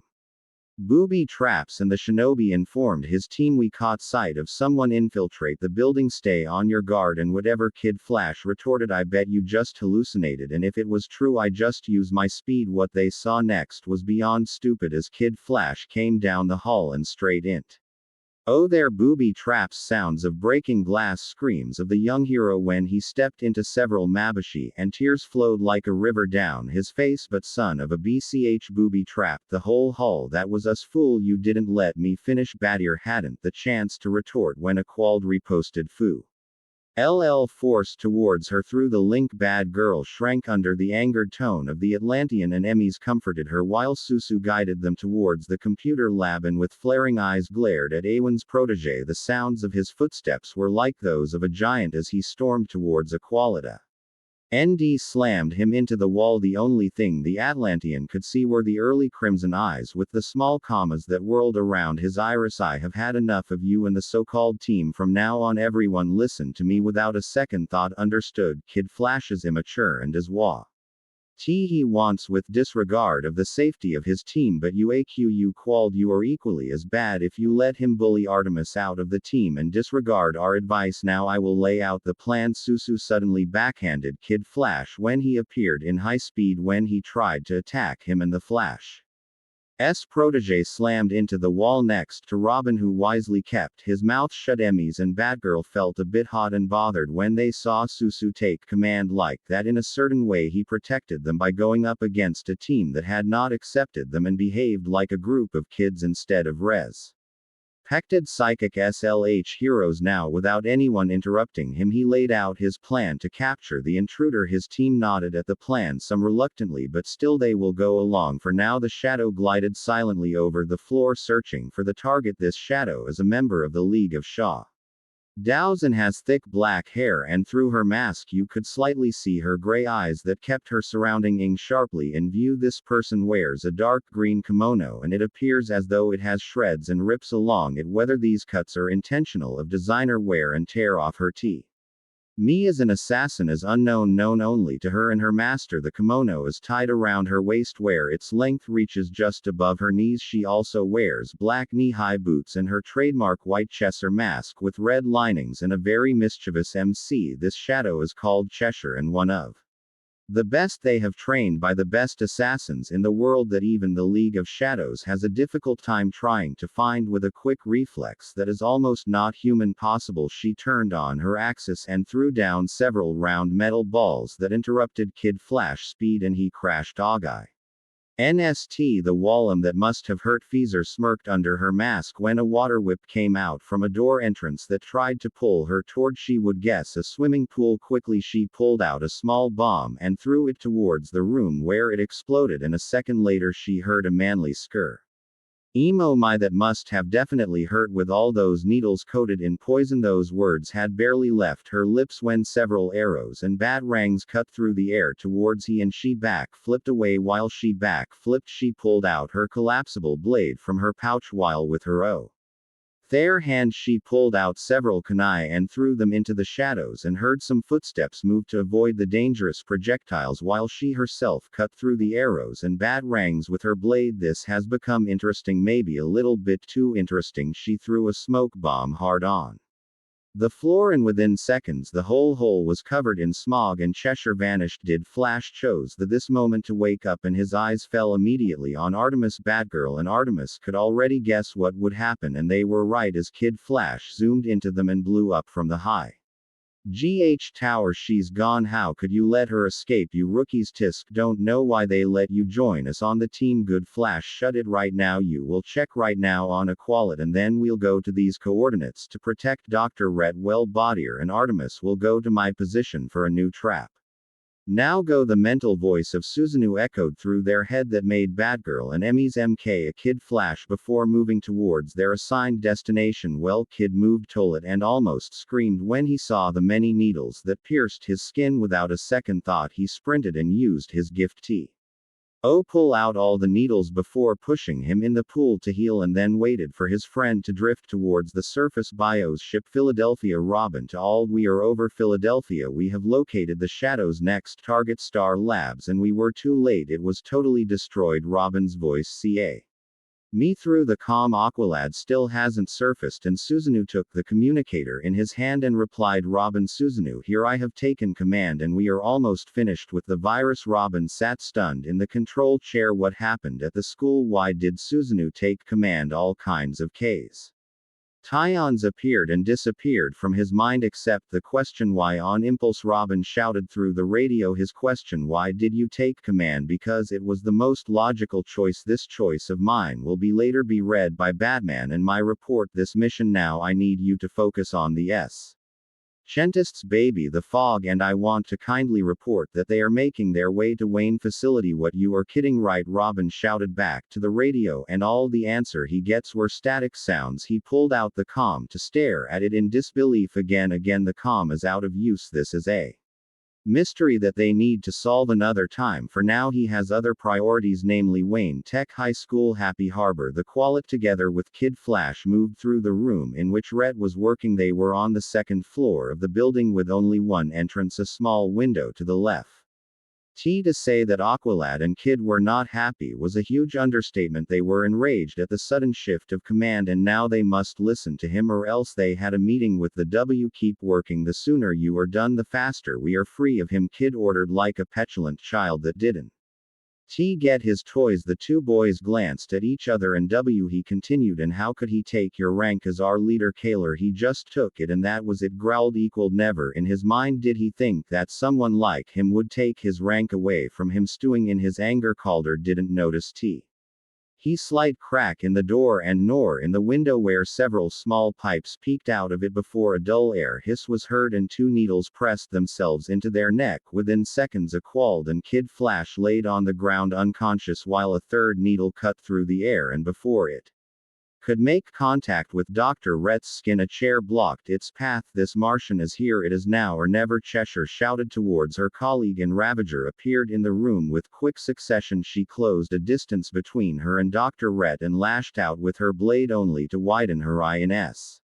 Surprise when said doctor raised her arm and lifted her up in the air before her skin turned green. Another motion with her arm and Ravager sailed towards the window and together Ravager and Cheshire flew out of the building with only one mind and thought, we've been duped. The two assassins landed on Th.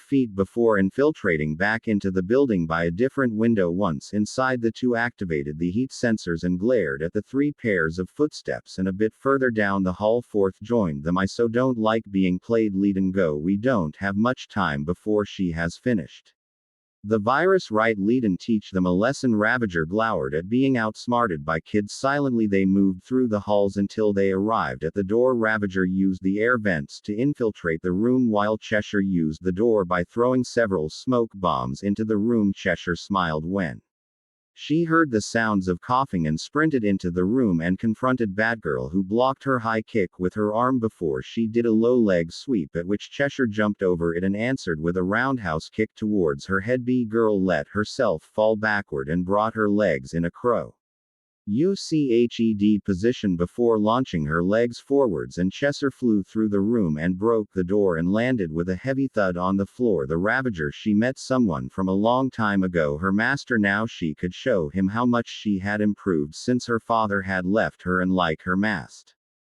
she waited standing in the strong fist stand. She waited and it continued until she could wait no longer and charged in. Susu avoided effortlessly all her attack by minimum movements of the shoulders or a slight twitch of the feet before she, like Cheshire, was kicked out of the room, and La Nded beside her clutching unnoticed something in her hand. Turning her eyes towards Cheshire, she gave one command, go. Ravager sprinted towards the window and dashed through it, shattering it in the process, and vanished into the shadows below. Cheshire was close after her when suddenly she rolled aside and several arrows planted on the floor and exploded that threw her through the hall. In the process she lost her Cheshire mask, and black hair was the only thing that hid her identity. Out of the shadows Emus appeared with an arrow nocked and drawn on her bow. In a commanding tone she warned the assassin, "Don't move a muscle." "Wow, I am completely at your mercy," said the assassin as she moved up in a straight standing position. Turning around, Cheshire showed her face towards Artemis, whose eyes widened in recognition. She gasped as she recognized her, and one word left her lips, "You. I suppose now you will bring